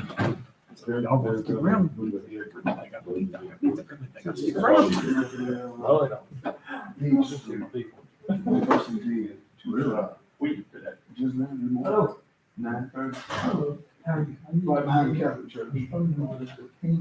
Get tired of, hey, I heard that. I'm tired of sewing up. I'm tired of sewing up the young boys. They call them. We on that there. All the way. It's bad. He won't, What do you do? he won't commit to me I on don't no prosper. They know me by, they ain't gonna call me. I don't want them answers. I want Who's gonna say the deal? Yeah, okay, but that's. Oh, we talking about, What did they do? They can't pay for that. What happened? The state take it. only the state will pay you, so I can only. We'll look ahead with the final engineering on it so we can do a Sure. off on it Yeah. and try to do it with our funds we already have. from our- If you can prove innocence, then I'm not shooting back. Hopefully, it's probably. And the state You'll pay it. If I come over your house, Correct, it would be a water. violate property line, you shoot me. And there's a victim phone. He the victim, but still, They don't they're not gonna charge you. They're not gonna pay for Right, your yard yard. bill, everybody. So if you go over there. Drive beat I jail get now. Been traveling, been looking all over the world. Shoot you. just got back in November, get the money. That's what I want to do. Grants. But then what they do?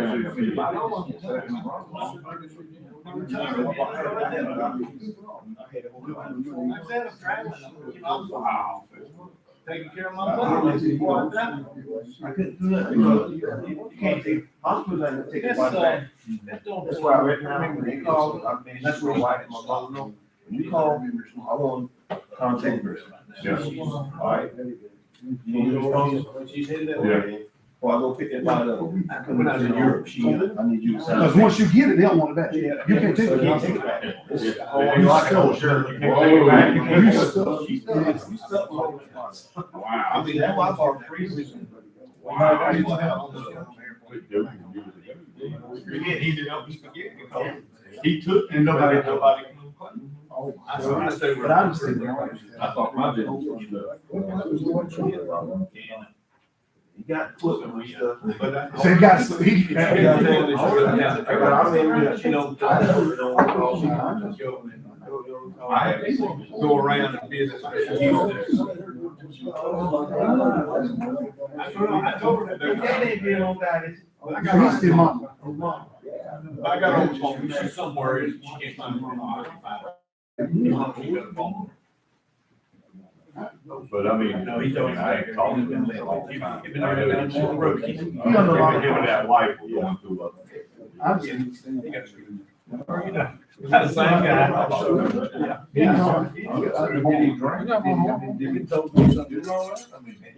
I think that he,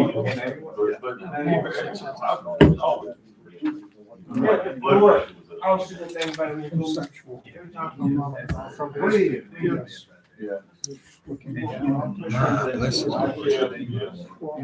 No, no. Okay, so that's. Don't you let your young put I've already been thinking about what you said. Hey, you know what she's doing at the house right now? See how the Clarence, when we were in DC, she had to walk 10 miles, 12 miles. Boy, I looked at her, I said, "Did you let that young woman kill you?" You know, she was trying to keep me in shape. We won't have one day too long. We riding down the road. She said, "I want to look in there." He said, "Let us out. We gonna go." Oh, yeah. She told me, I gotta say. Just turned 38 years old. She said, "Who asked you to do that?" We getting old. I feel it every day, I swear. Yeah. Believe it or not, she had the worst cancer. Jason, how's it going, man? I'm good. How are you doing, Clarence? Oh, yeah. I'm glad to be here. I'm glad to be here. I was gonna say, I guess you're glad to be able to just to get out of the office. I was making arrangements for two families. Monday. One came in, one was scheduled to come at 11, other one for to come at 11:30. We all let you in. I knew my brother was ready. And so I was gonna just let him start out with the family at 11 o'clock. I heard too. I By really the time do. 11:30 family come in, see what happens. My brother and my wife don't have license. My brother just took the state board. Results and the time frame. What? I thought, within a couple of weeks. And also, you have to go get sworn in, very small. So what happens, he don't have a license. The law is, he can't. You don't need no more, that's You why. can't sell a food. The prices can't sell it. Do everything except. So I let my wife and him go all the way to get that point. We get ready to talk about numbers, and they said, all right, I'm at my pay grade. My brother, he said, I was in the room with him on the computer. He said, at this point, I'm getting ready to get above my pay grade. I said, what you mean? You get more than I get? I started picking up. They were like, what are you talking about? I said, well, what he's saying is, he can't, law won't let him sell it. So when he comes to talk about how much this costs, you can show the family selection room. Price on it. He said, that's it. I can't do anything else. When he walk out, he said, my brother had to come in. He walked out, you walked in. Yeah. And, I told him that. But what happened is that 10:30 family called us, not 11:30 family called and said, we're running late. Coming from Charlotte. Yeah. The lady, the deceased is from Brayford, but Vanessa Ken, because she's from Rock Hills, South Carolina. Yeah, her next kin, brother and sister, she ain't having a kid. Brother and sister, the niece, she left her niece in charge, but she being cremated. And the niece can't do what the siblings will do. All right, let's come back. Niece can't sign the paper. I told her, I said, she said, well, I'm paying for it. I said, ma'am, that's not it. The law is state the law of next kin and next kin is the civil. Yep. It's already in. Okay. Okay.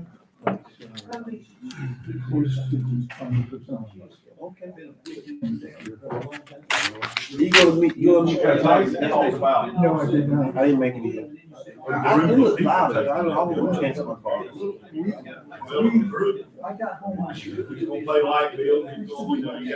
Well, we don't.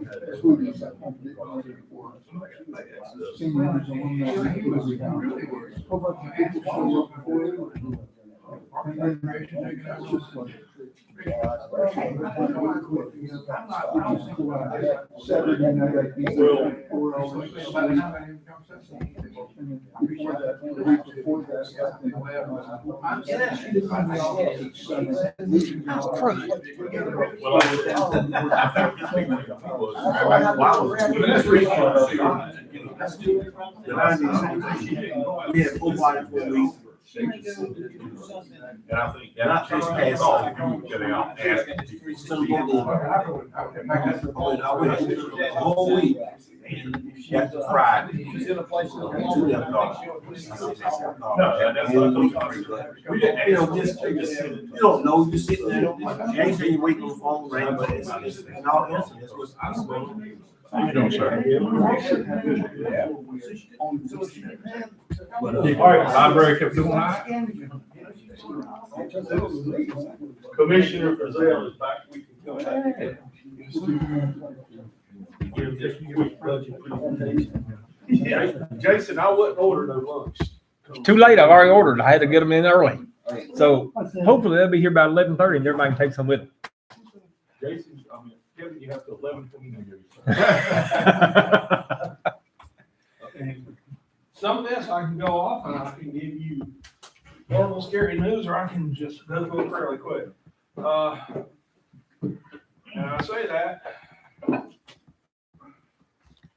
right now, looking at the budget, I'm still looking, I've keyed in, no change in the tax rate. So that's still, I think last month I showed my calculations for next year's property taxes. So it looks like overall in between sales tax and property taxes, just due to the increase in valuations that we're having for property tax and the last 12 months that we've seen an actual growth in sales tax, using those as my baselines for next year, we have approximately $1 million in growth in revenue. We are not projecting any additional COVID funds coming in. So everything else is going to be fairly stable. That without the additional COVID dollars in the budget, the health department revenues are going to decline. But a lot of other items are just stable. The $1 million will be allocated against the payroll salaries, just adjusting for the salary study that's gone in.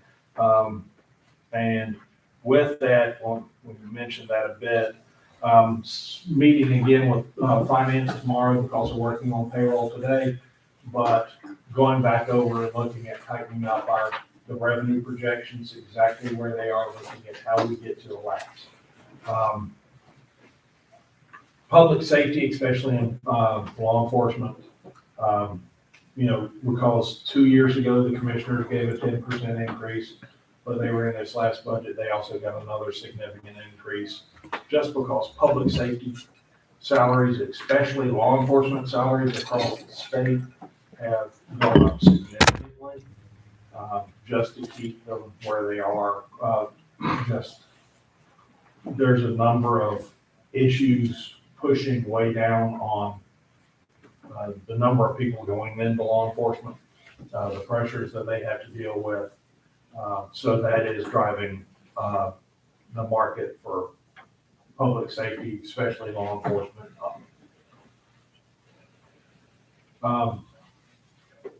Overall, so basically my target revenue is, my target budget is, again, right at $50 million. Right now, the total requests that are keyed in after, they are 54 million. Monday, when I started, that number was 56 million. At this point in time, I'm normally around $5 million off, so this is not a significant shift in normal procedures. So we will be trimming these requests back down to get them in line. So you got the state numbers for health and DSS to where you can complete them? Yes. Okay. Yes, those came in, got those in the 17th, I believe. So all the revenues are in. We will be going back through and looking at them. And so far, looking at the big changes, or at least some items, we did put in $100,000 just to go against revaluation. Now, with that, one of the changes that we did with the auditor took that out of the out of the special revenue fund. Those monies used to go off into a separate fund. They are now just a designation in the general fund. But that is an amount that we are going to be requesting that the board designate fund balance for going forward. I missed that. Say that again. Coming from what? In the past, preparing for revaluation, because we always hire okay. somebody. I got you. Yeah, we put that in a different. You said fund balance. Yeah. Okay. So basically, we're not gonna take it out of our left pocket and right pocket anymore, we're just keeping it in our same line. We're not looking at significant changes, in most places. Elections is of course looking at, municipals and then the, primaries this coming year, and we always do allow for a second primary, to come into effect.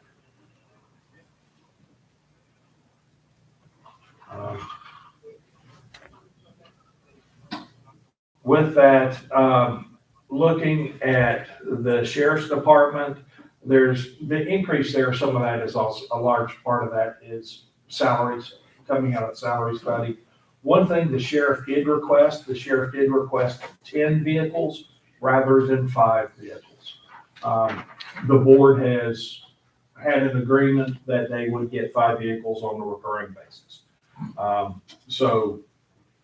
But they increased their staff, so they got to have more cars. Yeah, and that's part of it is because, they did add additional, add additional officers. We are adding additional, officers for, courthouse security, adding additional SROs. We're going to be adding an additional SRO next year also for Laurel Hill. Those additional SROs are being paid for by the schools. But with that, we would need. So their request of 10 and our general doing 5, what were you proposing in the budget? I'm going to propose 5 because the board's told me to do 5. Got you, okay. Unless y'all, that's why I'm bringing this up now. There is the request to increase that number, at least for this year. Is that something the board's willing to consider? What are they It costing, is a lot. Kevin? Have you got any kind of cost on them? When you can get them. Currently, we have 5 vehicles at 200,000. Which is probably a little high, because you get that state contract on those cars, Yeah. it's not bad. Well, I think the equipment that goes in. You gotta outfit, Yeah. that's what. Yeah. Yeah, there's, right now, the vehicle is about $30,000, 30 to 32,000, I believe. And then you spend an additional, they spend an additional $5,000 approximately for striping, lights. And a lot of that is moved over when they can move it over, if there's not significant body changes or equipment. Yeah, and this is relevant to this conversation. I think at one of our meetings, someone asked how many vehicles they had, and was the answer 80? Yeah, yes. 80? They had 80 vehicles. That sounds about right. Yeah. They don't have 80. That's a lot of vehicles for sure. They probably got 8 deputies. But I think everybody gets a car, like your secretary, everybody has a car. Well, but they used the old, what, should about to be turned in. But that's still part of the 80. Yeah. Well, yeah. 80?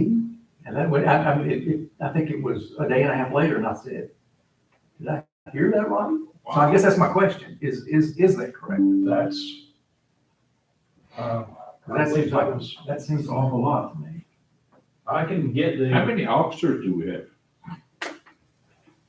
I didn't think we had that many officers. No. you have about 45. You have about 45 Then officers. you gotta count the transport vehicle. Yeah, but that's still two cars per officer. Well, and do the detention officers, does everybody who works in No. detention? You should. If the sheriff needs 10, I'm not sure I'm in favor of 10, but I'm certainly not opposed to increasing it. And maybe we go ahead and order 10 if it's gonna take that long to get them or that hard to get them, and we may not do any next year. But if he's got 80 cars, he's got to have something he can be surplus. Yeah. Well, I know this is, I ain't got nothing to do with what we're talking about. I don't think they can get these Chargers anymore. I think they're going to the Durango. Okay. Which is supposedly gonna cost roughly, it's the same thing, you just gotta get the body. But, yeah, they quit making the Yeah. Chargers. I think you're going to electric or something. Yeah, I'm fine with the 10 for this year, because I know we gotta catch up some with the staffing that was increased, but, you know, but I'm not Well, you saying. budgeted 5, right, Kevin? That's been the standard. Stand. I mean, what you got in the budget this year? Right now, I thought I saw, was it 10 or 5? I saw 10 the last time, I thought, but. Well, that. Right now, it's 5. Okay. And What unless did you we do come and last get- year? Did we do 5? We done 5 last year, and we done 5 the year before that, Yes. and 5 the year before that. There was a time the board was doing 7, but then switched back down to 5 after, for the Ms. last. Holston did not like that. She liked five. I like 5 too.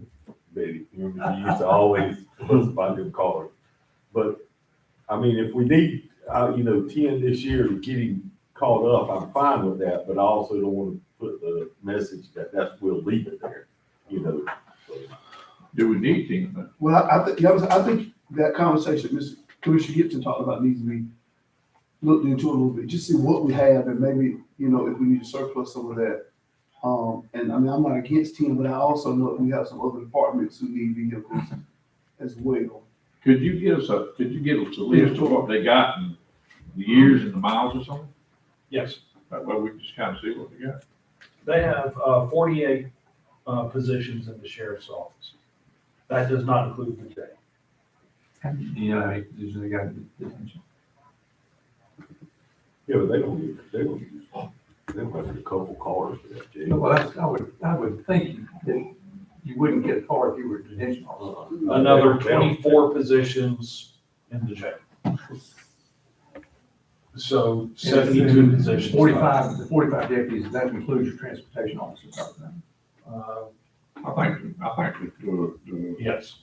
No, transportation are in the jail. Okay. We need that 24. They're in the 24.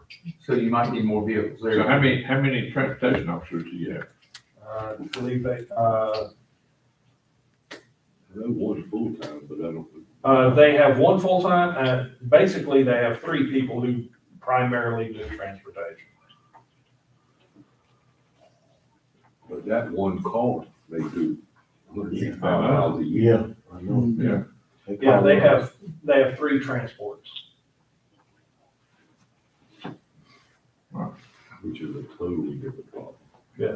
Well, I mean, for budgeting purposes, I'd say for now, let's look at, this is my opinion, let's look at the 10, but let's get some answers on the other stuff before we find, because we're not finalizing that today anyway. No.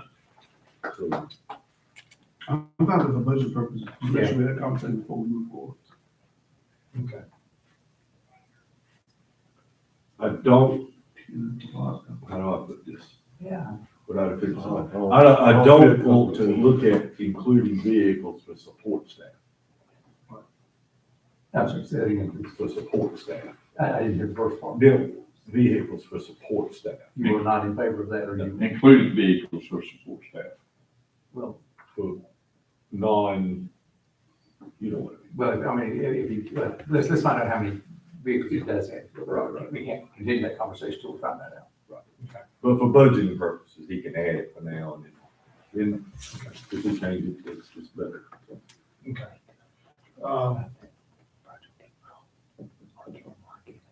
But if we did that, it would not look to change the 5 recurring vehicles. No. Specific. No. So it would be a one-time, okay.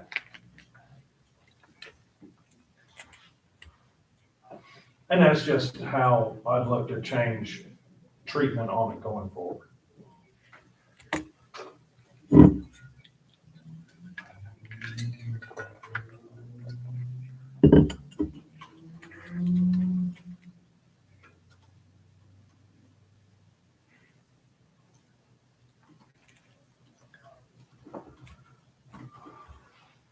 Okay.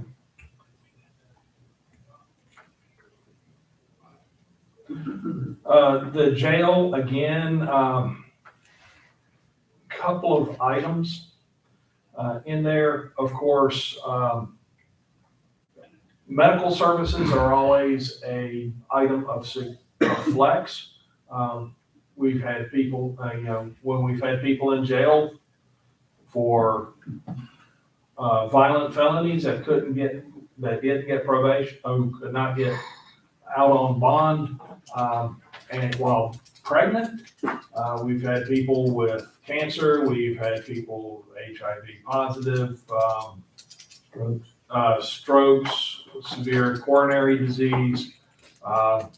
Some of those are very expensive, but that's, we're looking off of current trend and utilization.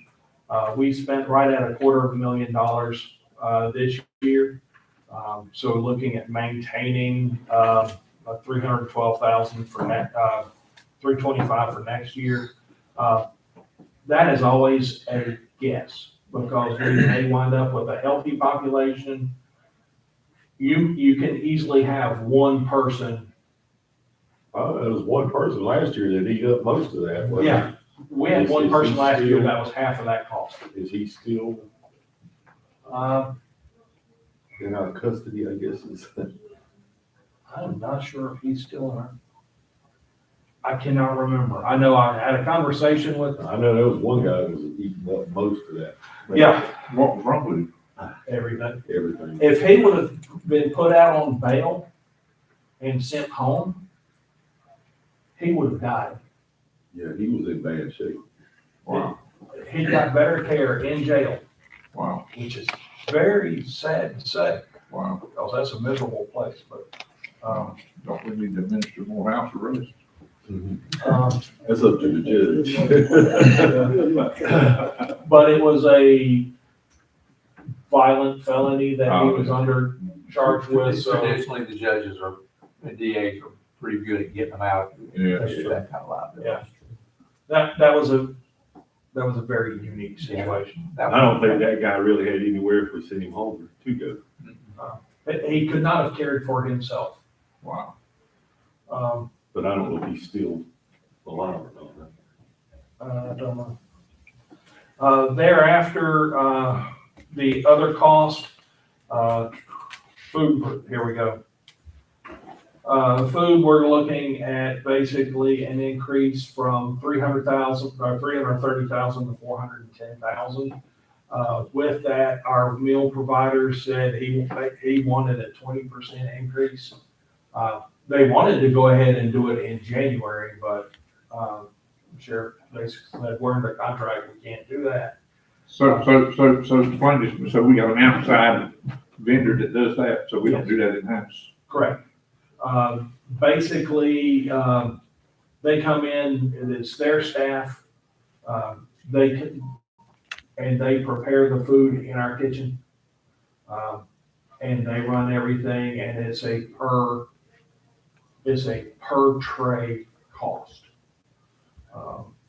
And I think it's, It was about $1.50 a tray, but I mean. yeah, now it's going up to $2.15. Yeah, it's going up quite a bit. But, But I mean, even still, $2. We have to meet some minimum standards. yeah. Yeah, and they've got all these state standards on calories and, you know, Yeah, but et cetera. they ain't paying no light bill or no gas bill or. Yeah, but $2 a plate, think about that, that's pretty cheap. And with that, the sheriff did an informal survey of other vendors, and the next lowest bid was still significantly higher. So they've been negotiating very well with this, but with the other food costs, there's just no real option with this. But that is going to be an increase there. Also, we are looking at replacing the generator for the jail. It is 20 plus years old, as well as the coolers, cooler and freezer. With that, there are inmate funds that are going to be used to cover those costs. Those funds can be used to, as long as they impact the jail, impact the inmates, those funds can be used. They can't be used for the sheriff's item. But, so that's gonna be in there, but that is also a transfer in and out of the jail. So that increased cost does not impact the total overall budget. Or isn't it in and out?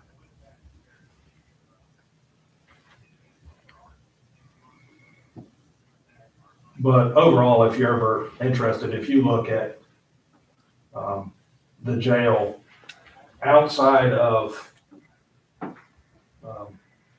food and medical, we operate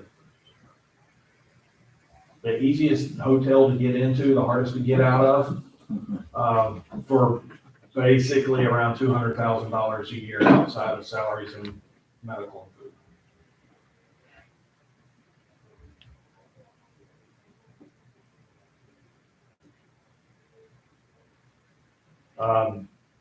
And I just trying to hit some of the highlights. EMS, we are looking, we are not looking at an ambulance next year, but we are looking at the implementing, going to the 24/72 cycle.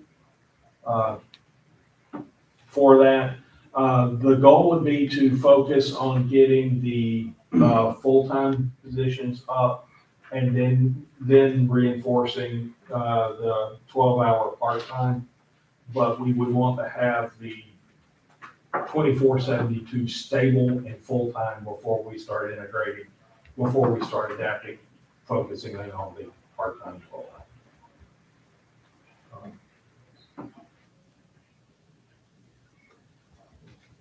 And there's going to be some possibility that we going to be looking at when looking at opioid funding. Just something to consider. We had conversation with the hospital already about having a community paramedic program. But currently with the 24/7, with the current staffing needs we have, we don't have the ability to go there. But once we get, if the 24/72 program works and we're able to get to a more stable full-time staffing, at that point in time, we may look at the community paramedic program, especially if we're able to fold in and the opioid aspect into the program as well. There are communities that are doing that using funding from the opioid settlement. But that is something that we've just mentioned in one of the opioid committee meetings, had conversations with, but that will not happen for a period of time. And of course, the board will have full discretion on the use of those funds and whether or not to have go in that direction.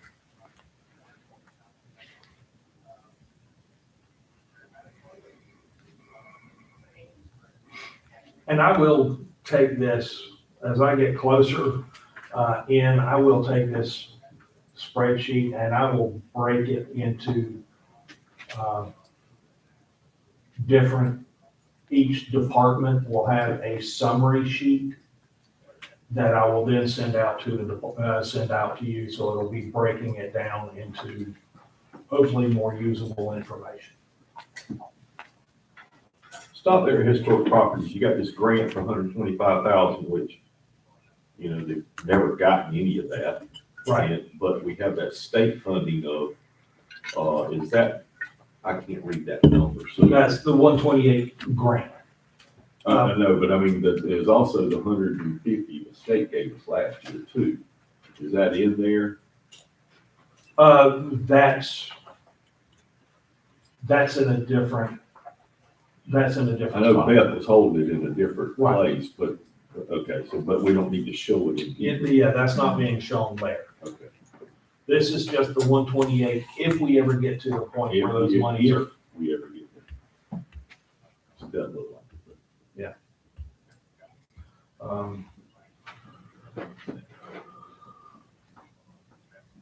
Okay. Again, Inspections, we will be looking for an additional person, an additional building inspector, just because we have one that will be eligible to retire next summer. Long-term, this is not an increase from 3 inspectors to 4. This would just give us time to recruit. You're talking about fire inspector? Fire inspector. Okay. So this would not be a permanent increase in staffing. This is just time to get someone in. But ultimately, unless we are able to steal somebody from the city or somewhere else. Yeah. Say that out loud. Yeah. But that might be, but on that topic, I'll ask it now, is now a time, if we do that, to start looking at having a county fire marshal and have them serve the same position? I mean, the marshal inspector could be the same person. Yeah. But is that gonna cost us anything more, or should we be looking at that? That's something we can have a conversation about. But we're not gonna even advertise that job till after, so. Right. Do we currently have a fire marshal or an acting fire marshal? And then we got to provide a car for him, we got to provide everything. But you already do that for the, Yeah. that's what I'm saying, for the Fire fire, inspector. the fire inspector, fire marshal would be the same. You're saying position. make that position a fire Yeah. marshal Yeah. rather than just an inspector. Right, and then, I mean, we already got a car and all that, so we wouldn't, I just wanna make sure it wouldn't increase our expense, but it might be time to do that. What would be the advantage of that? I was gonna ask you, what is their need? There's always a need for it. I mean, the fire marshal has got a lot more authority than a fire inspector does. And, And we've operated for how long without one? yeah, I agree, I'm just bringing it up. I mean, it don't have to cost us anything, it can just be a title, you know? But why? I mean, that's, I'm just asking, why would we want to change that? I don't, And what would be the I'm advantage not, of changing? I'm not advocating, Okay.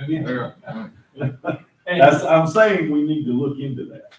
That's what I'm saying. Has that been a conversation before or something? I mean, Not that I know. That was just me thinking off my head. Just- No, there's nothing. You need another word. No, I don't have anything.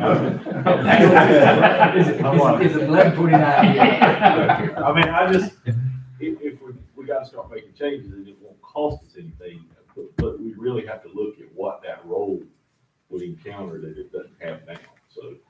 But it may be something that would help all of the whole county fire system, is to have a fire marshal in place.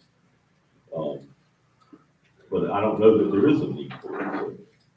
I don't know, I just thought that, I'll quit thinking. Well, there has been conversation along similar lines, that I've had with Robert Sampson and with, some people just on staff levels about doing something like that. And we might be able to find someone who is a lot more, already has qualifications for a fire inspector, that we can develop into a more robust, position.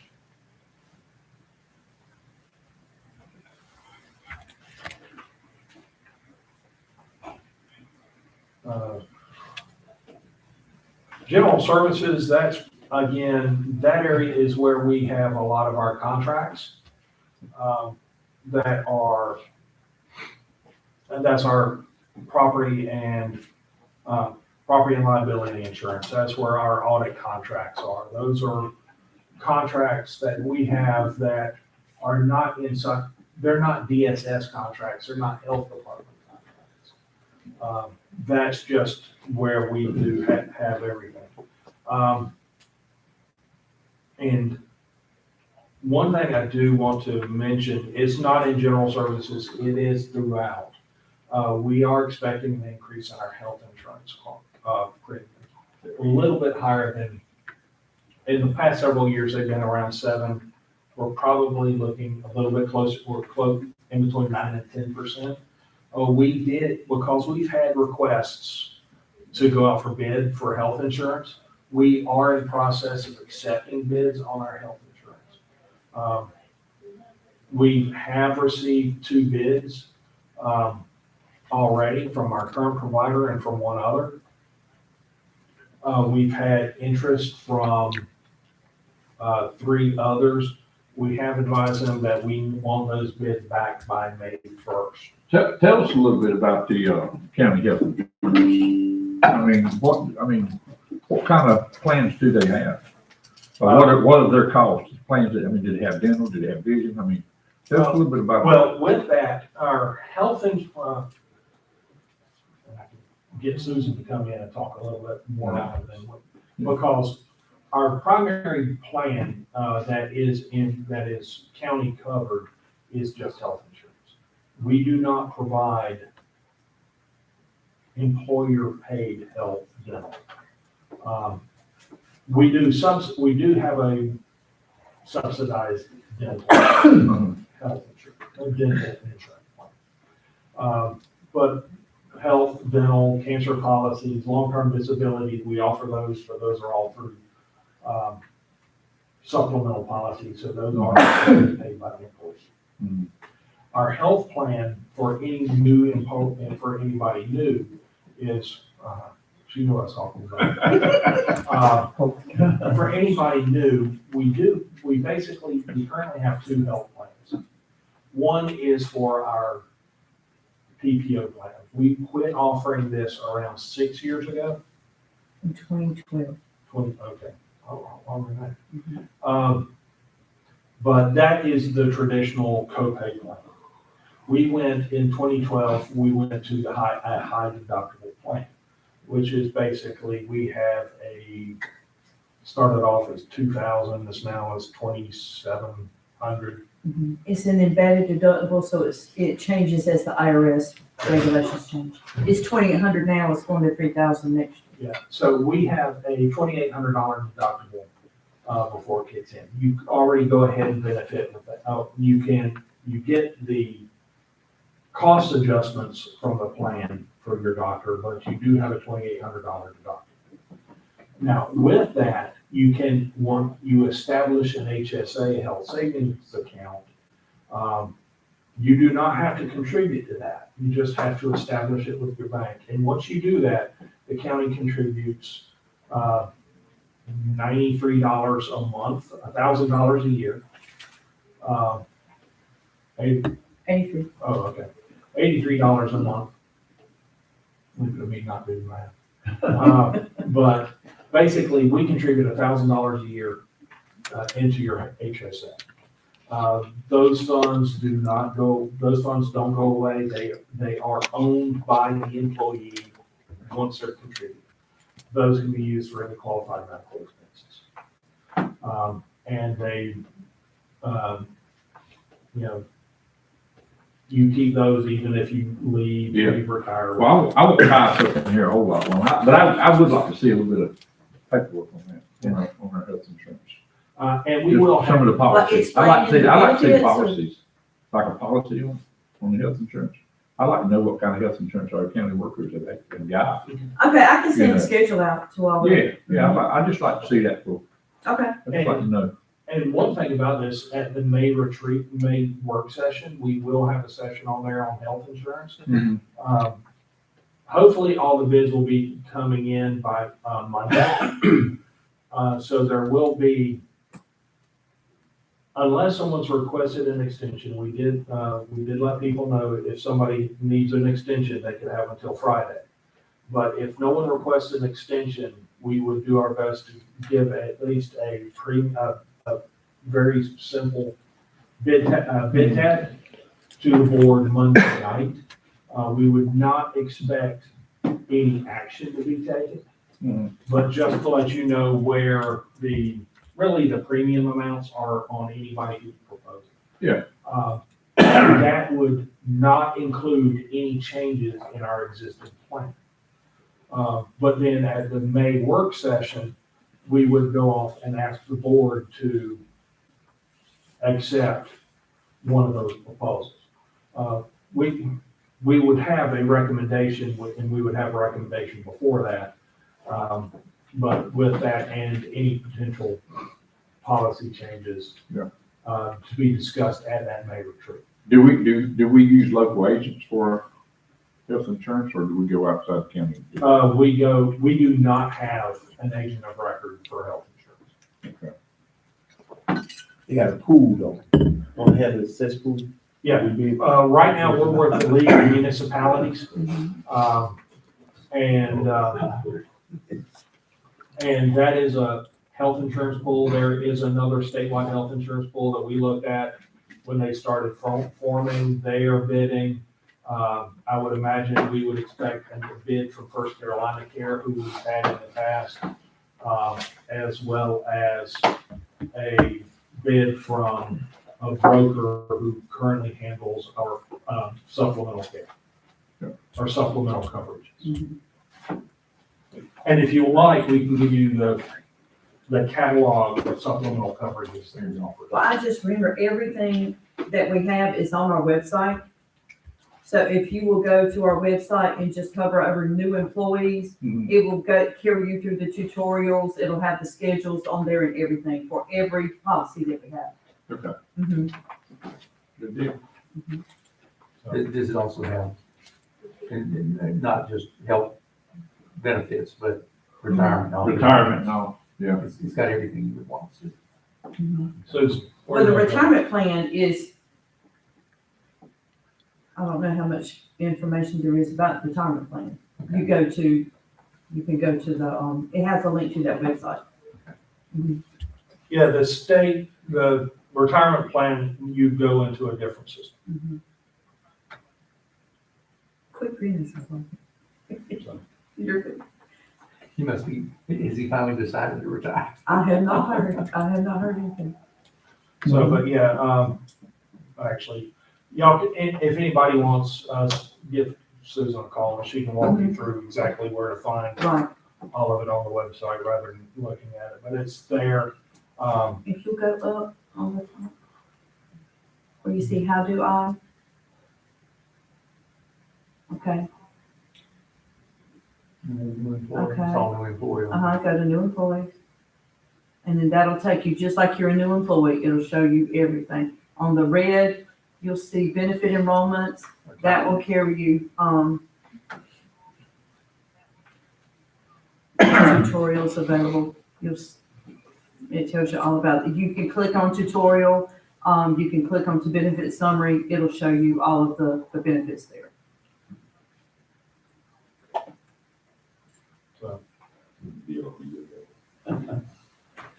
How to kill all. No, not that. No, that was it. It was just a YouTube commercial. That only took 20 minutes. Yeah. So, but we will be bringing back, health insurance to the board. So even if there is an extension, if there is a request from some of the providers, to do an extension, we will send out the bid tab, probably on the 8th. If not, we will have a preliminary tab for the board to just see on the 1st with more detail coming out. But we would want that at the May work session. And during that week, and it's just some just can't get to us to present the proposal. So we've already made appointments I have one like for Wednesday of that week, which I think is the 4th. So I will probably be getting the 3 proposals during that week. Okay. But it'll be before Friday. So I don't know that I'll have that prepared for everybody. So here's a question, and I mean, it might sound crazy, just because I don't know. Okay. So we got, you can buy insurance for anything. Could we not buy insurance for the health of the people that's coming into the jail? Is there not an insurance available for that instead of forking out this $250,000 or whatever it was? Is there not an insurance? Is there not an insurance we can buy for that? You could probably get the Woods to write it, but what they would charge you for it would be. If we're spending $300,000 a year, it's gonna cost us $600,000 a year in premium. I mean, wouldn't it be worth looking into that? Just out of curiosity. Exists. If it exists, but Yeah, you can buy insurance on your shoes, I don't know. Well, I know that, but I mean, if somebody goes in there now and they have their private insurance, that's still filed against that. If it's, they have Medicare, Medicaid, it's still filed against that before the jail has to come in or the county has to come in and pay it. I don't know of an animal that does that, Well, but see, that's what I'm talking about, is there like an umbrella insurance that you can buy? I'm not aware of that. I've not heard that discussed, but we talk about. But it's worth medical asking. costs. We can explore it again. I've Yeah. not been approached by that. Now, but if someone, flip side to that is if someone has Medicaid and they go into jail, within 24 hours, they are no longer eligible for Medicaid. That's what I was gonna say, yeah. I mean, if I were underwriting that policy, I would say give me the last 2 years of your medical costs. And if it was $300,000 a year, I'd charge you $600,000. That way I just cover it and get make money. So Well, you don't know till you ask. I know. You know, that's what I'm saying. Yeah, Yeah, that's what I'm saying, you don't know till you ask. You don't have- yeah. So.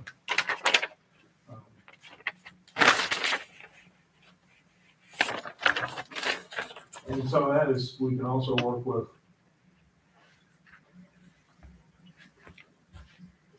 We can work with the association, see if they know of a vendor that does so, as well as some of our other existing vendors to see what would be a potential. But most of that, a lot of that care comes back to hospitalization and Yeah. then if we send someone to safety.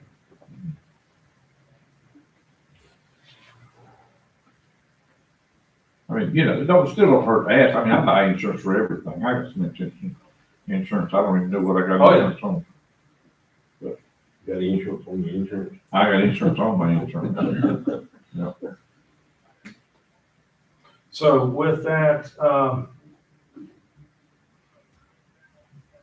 public buildings,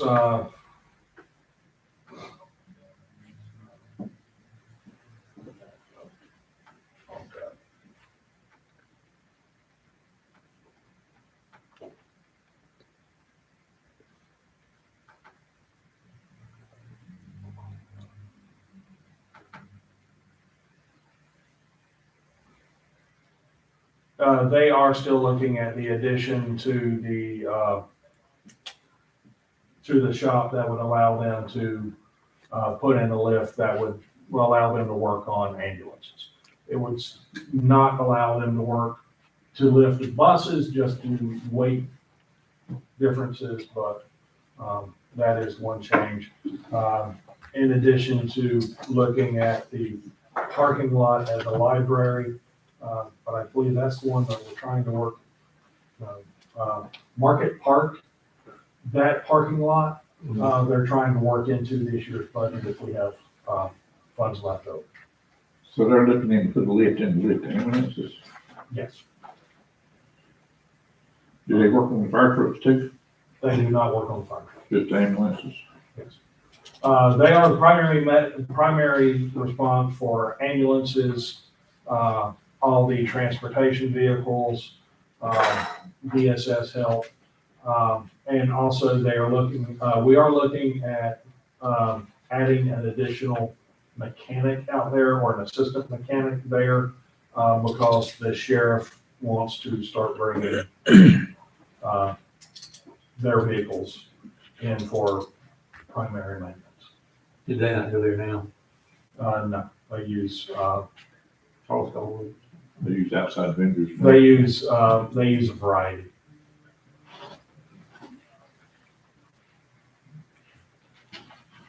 But with that, just oil changes.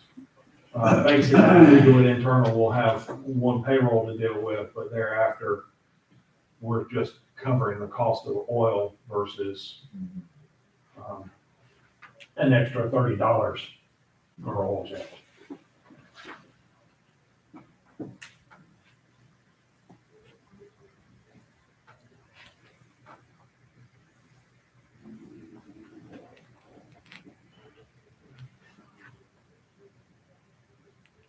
Recreation, again, we will be looking at increasing staffing for IEJ, looking for that to come in online for July. Historic properties, we're still doing the $25,000, the additional $128,000 is the state grant that they got 2 years ago, or they got notification they were awarded 2 years ago. Is that for the John Blue? That's for the John Blue House. And right now, I don't know anybody who just doesn't wish that grant would just go away. Well, we make it go away, but, I mean, I think it's been more than 2 years. Yeah. And what's happening is it's gonna be end up getting eat up by the architects and the engineers because the state only lets you use a couple people to do it. It's who they let, tell you can and can't do with it. And I'm afraid that of that 128, half of it's gonna be eat up by that. And then it's not gonna leave us anything to do anything with. So, Do we have the money? no. It's a reimbursement grant. And We have to spend it before we get the money. And we don't even have do we have a selected engineer on that yet? The state, not that I know of. Adam, you didn't hear anything in that meeting that said there was. I did not. So, I mean, it's becoming a running joke. I hate to say that, but it's becoming a running So joke. how long has that been going on? Over 2 years. I mean, we're really to the point to just say, And you have to use a state qualified historic engineer. right, And there are 6 of them, and they issued a $10 million total bid package, so these engineers are very picky, very choosy, if any of them even return their calls. You need something else to do, that's what you need to do. I don't need another job.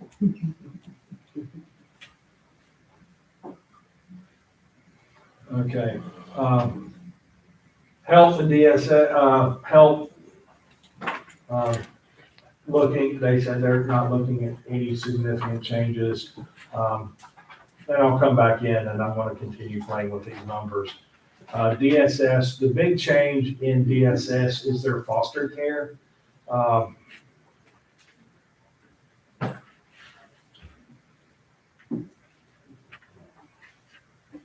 Right now, their foster care, make sure I've got my numbers right. Foster care boarding. We're originally looking at spending $700,000. We've been spending prior year, they spent around $750,000. So far this year, they spent $840,000. That's on foster care. That's on foster care. Now, what does that cost to cover on foster care?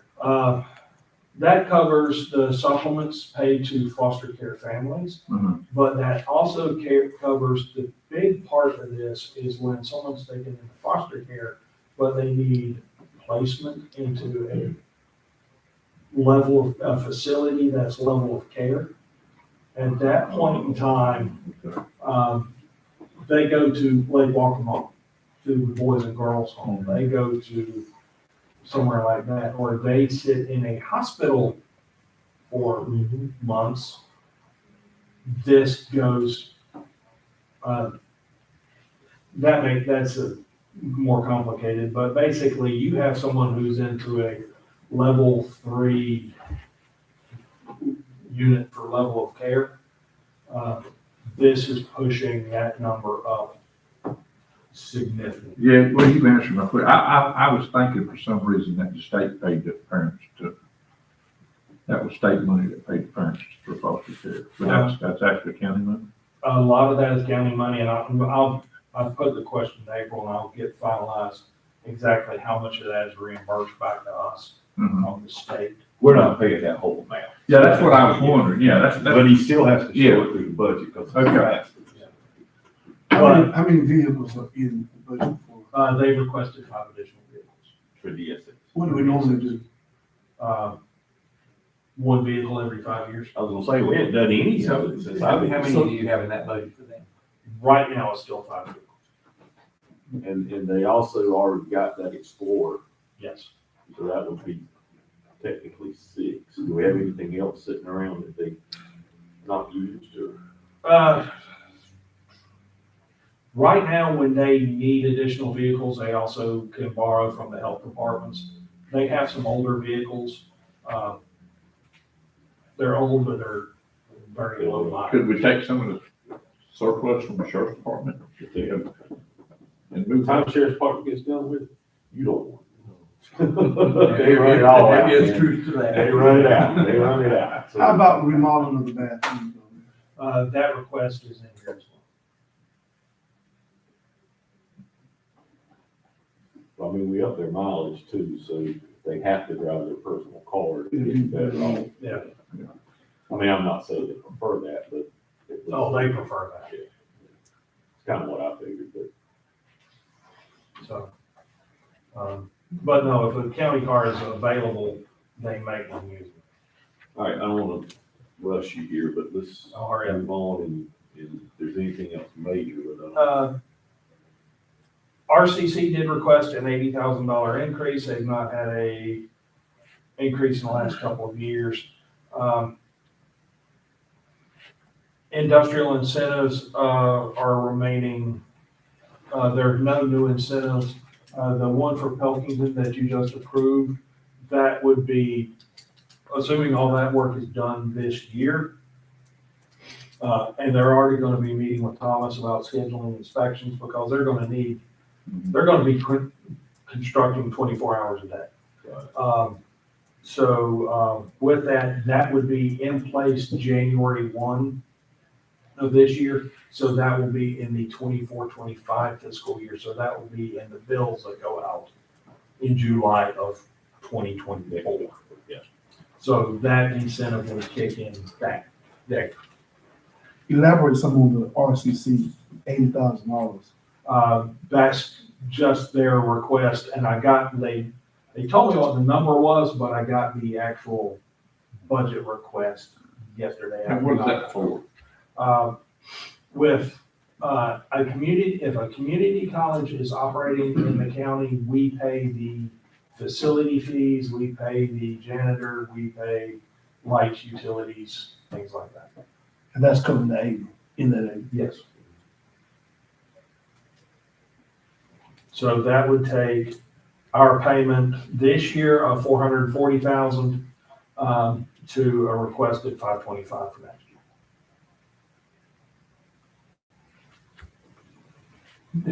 They've increased their presence in our county significantly the last. Yes. Well, that includes half this building and the one next door to Mhm. them. Across the street. Yeah, both buildings are across the street. Yeah. Debt service, again, this does not include, this is the amount of debt service that is for the county, not including education. But that's consistent at $280,000. Humane Society, we have their request in, is basically a continuation. The schools, if you're looking at this number, it's going from 13.8 to 14 million. Some of that is also the way we need to budget for the debt service payment. We need to now show some of that restricted sales tax that we were paying to debt service. We need to increase the lease payment by some of the restricted sales tax in there. So we're not writing an additional check to the schools. We just need to increase the budget for that amount. Because as our sales tax go up, the amount that we charge in lease payment to the schools goes down. That difference needs to still be budgeted for. So that's why we're showing an increase, but We're still funding them at 10 million Yes. and then 300,000 in capital. which is what we agreed on. So that part's not changing, but the total number is changing with the way our auditor is looking at that. Kevin, I hate to have you backed up, but on the Humane Society, how much is that dollar figure? Humane Society, that is $95,000 plus their $16,000 that we budgeted for state spade and neuter fees that come through us. Can you tell me how that Humane Society works? So it's not county ran? No, it is a nonprofit, and the county submits 95,000, the city submits 95,000. Thereafter, they do private fundraising for the remainder of their budget. They contract to the county. Yeah. But the health department actually has supervision of it. I mean, Uh, oversight maybe. Well, No, if the Humane Society shut their doors, the health department would have to stand it up. Yeah. They have obligation to provide, to ensure the services are provided. but they don't oversee it as it's saying. Correct. But they oversee our animal control. Animal control Yes. officers are their employees. So, Yes. so why is that set up like that? I mean, why do we not run it? That's the question I got. It was established, Fran Asher. I established it. don't want to give you a short answer, but basically the short answer would be it would probably cost us $600,000 to operate. Okay. Yeah. Well, that's what I'm looking All the donations people are willing to make to Humane Society, Yeah. they would not, I Right, already pay taxes, I'm not. right. No, I was just trying to wrap my head around on why it's run like that, you know? Oh, that's what it's all.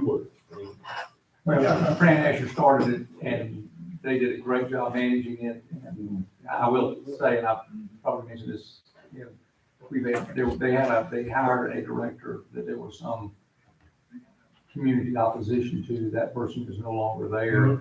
The board, I assume, is making plans for replacing that person. It's run by an independent board that they select by themselves. Right. There was a suggestion made to me that it would be good if a commissioner was on that board, simply because we are a fairly significant investor in that. But my response was, we have enough difficulty getting all of the places we're already supposed to be assigned. We may not want to do that. Our chairman wants another board position. That's another topic for another time. But, I gotta get rid of some. And of course, also mental health, just mentioning this. We have two items in here. Part of this is, $8,000, which is coming through, the ABC stores. Part of their taxes go to mental health. The remaining $72,900, we are under a maintenance of effort amount from the state that they established years ago for mental health that we had to contribute. So that is the set amount that we've been contributing for well over a decade. So, and that goes to, East Point. And the board can make designations on how they want that 72,000 spent. But we just had a request from somebody. yes. But those 72,000 are spent for the benefit of people in Remember South that lady that came and asked, that's what she was asking. So it doesn't have to go to East Point. That's just what we. It has to go to East Point. But we can tell East Point, you have to. So, yeah, okay. Have to come on beautiful. I'm sorry, who made the request? What was that lady's, she came in and talked to us about that. A couple of months ago. I hope she's not watching this. But anyway, Clarence, you know what I'm talking about. It's on tip of my tongue, man. Yeah. I don't know, she can't hear me, that's what. I'm getting old. That's the fun, that's the fun she was, that's the fun she was talking about. It's on, I can't, I'll piss you. That's the other place. To the beach this weekend. We didn't do it. I missed the board meeting a couple of months ago. I don't remember. JC, can you go back and pull that information? What's that now? The lady who came and made a mental health request for some funding. Remember, she was trying to get us to adjust that funding that goes to East Point. This may have been when Carol was still here. Oh, We did, that was yeah. in March of 2019. If that's the one I'm thinking about, That's why I because said last month. if that's the one if that's the Child Advocacy Center, when it was with the district attorney. yeah, that was. But now the one I think you're talking about is the lady that was the doctor that was wanting to start the. Yeah. That was the one. Okay, that was in March of 19. That was the first meeting that I was clerk at. So that's the reason I remember it. And it was over at the old School board. no at the economic development. Yep, when that yep it was over there. So I know now that you mentioned it, I remembered. I swear I thought it was a couple months. That's the way time works. Wow. Okay. Anyway, moral of the story was, that's the fun she was talking about. That is right. Those are the big highlights, and I'll be working to get that. And that does what to the tax rate? Not Leaves it as it is. it leaves it as it is. Would anybody like to request that it go down any and maybe look at that, or Absolutely. leave it where it is? Well, I always want to bring it down, but I said that That's an last year. option. That's always an option. I mean, I don't want to, you know, I said it last year, I don't want to drop it for the sake of dropping it and then have to turn around and up it next year. So, you know, if it's viable and sustainable, yes. And with this, once I get it into, okay, this is what we need to do to get it into a balanced budget, and then this is what we need to do to get from, with the reduction. Because we're not talking about using the general fund this year, so, because like you said, I think we're at 19% unrestricted. Mhm. And so that's a good number to be at and to stay at, but But we maintained in the last 2 years the same rate, right? We went down from $1 to 99 last year, or the current year.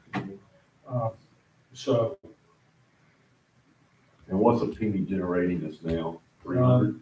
approximately 250,000. So, you know, they could scrub some or another. But like I said, I don't want to do it for the sake of doing it. If we do it, I want it to be sustainable. Right. And that'll be one thing with the revaluation, that will be, with our current numbers, that will be that could be a significant change in our tax rate. Because when you do a revaluation, you have to calculate what the revenue neutral rate is. So, Yeah.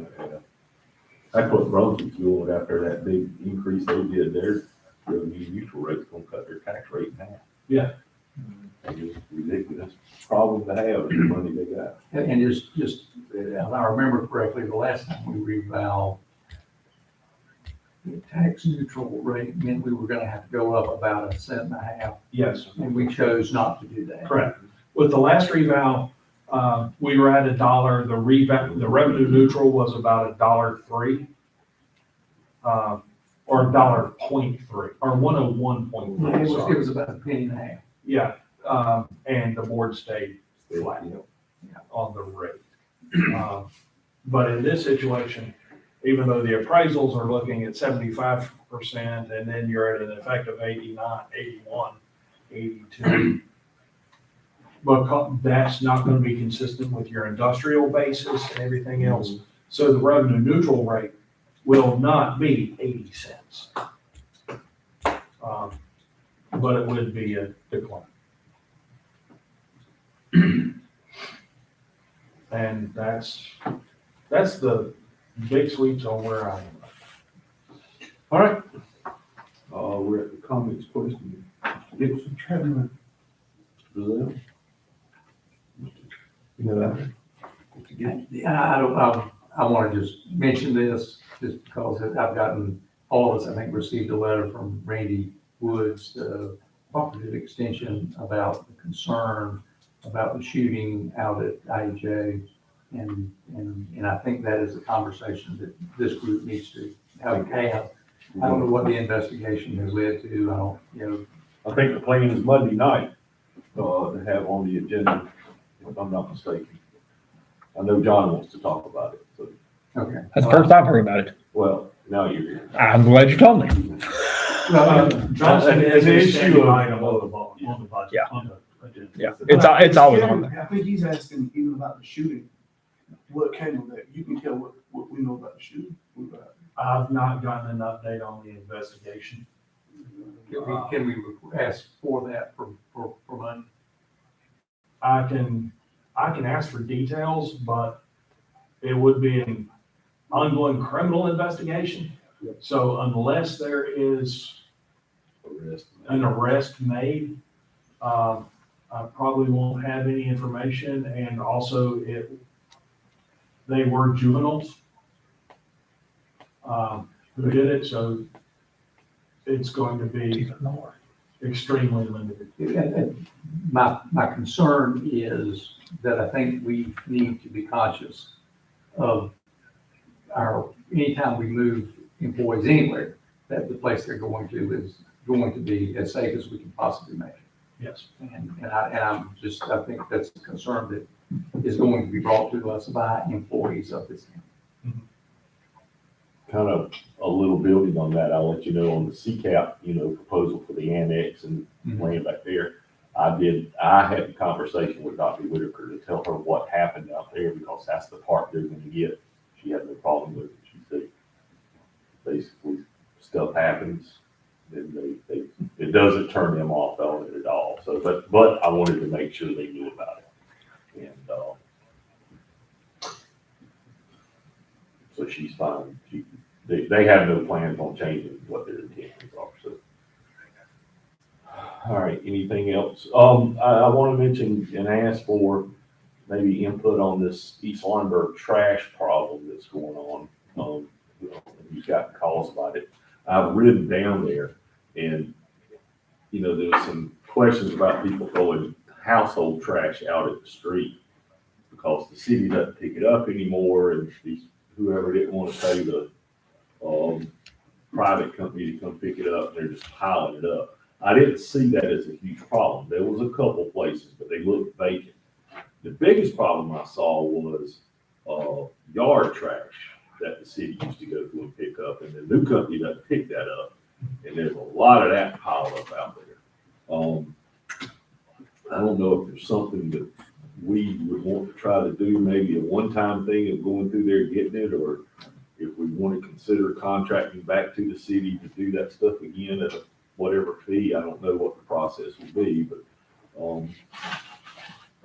it's a mess. And, we talked about that one house on 7th Street that was halfway tore down or whatever, but there's a couple of those through there that need to be looked at. But just a thought, think about that before our next meeting, maybe we might bring something up. It's a problem over there because they've been used to the city doing it for the past many years, and now all of a sudden it doesn't happen. Yeah, it's because they had that part-timer or that's all what they did. Right, and to me, it mostly looked like yard waste trash, what I mean, with leaves piled out there, but it's gonna become a mess, so. Who patrols that for law enforcement standpoint? Sheriff's Department. Have they always done that? Well, and I did call the sheriff and had a discussion about sending that solid waste person out there and ride up and down every street and make a warning or do whatever he needed to do to get some people to. So, and that may solve it. I don't know that, but it could, but,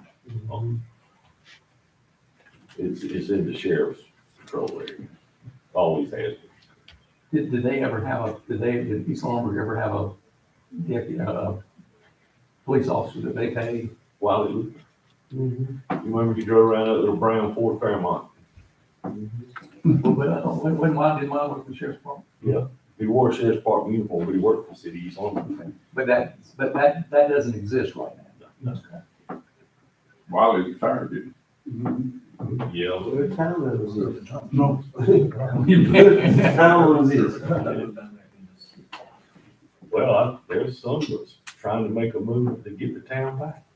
Yeah. Get a recharge. I heard it.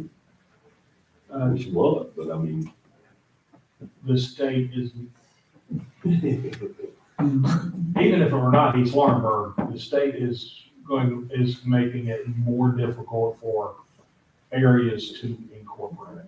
yeah.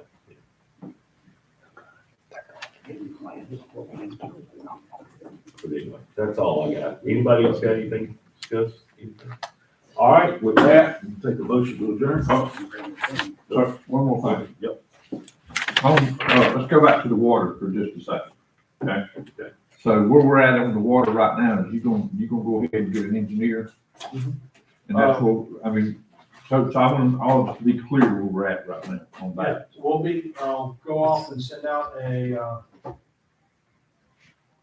I'll reach out to a number of engineers and try and work to get someone who can come in, design a drinking water system, and also look for grants as well.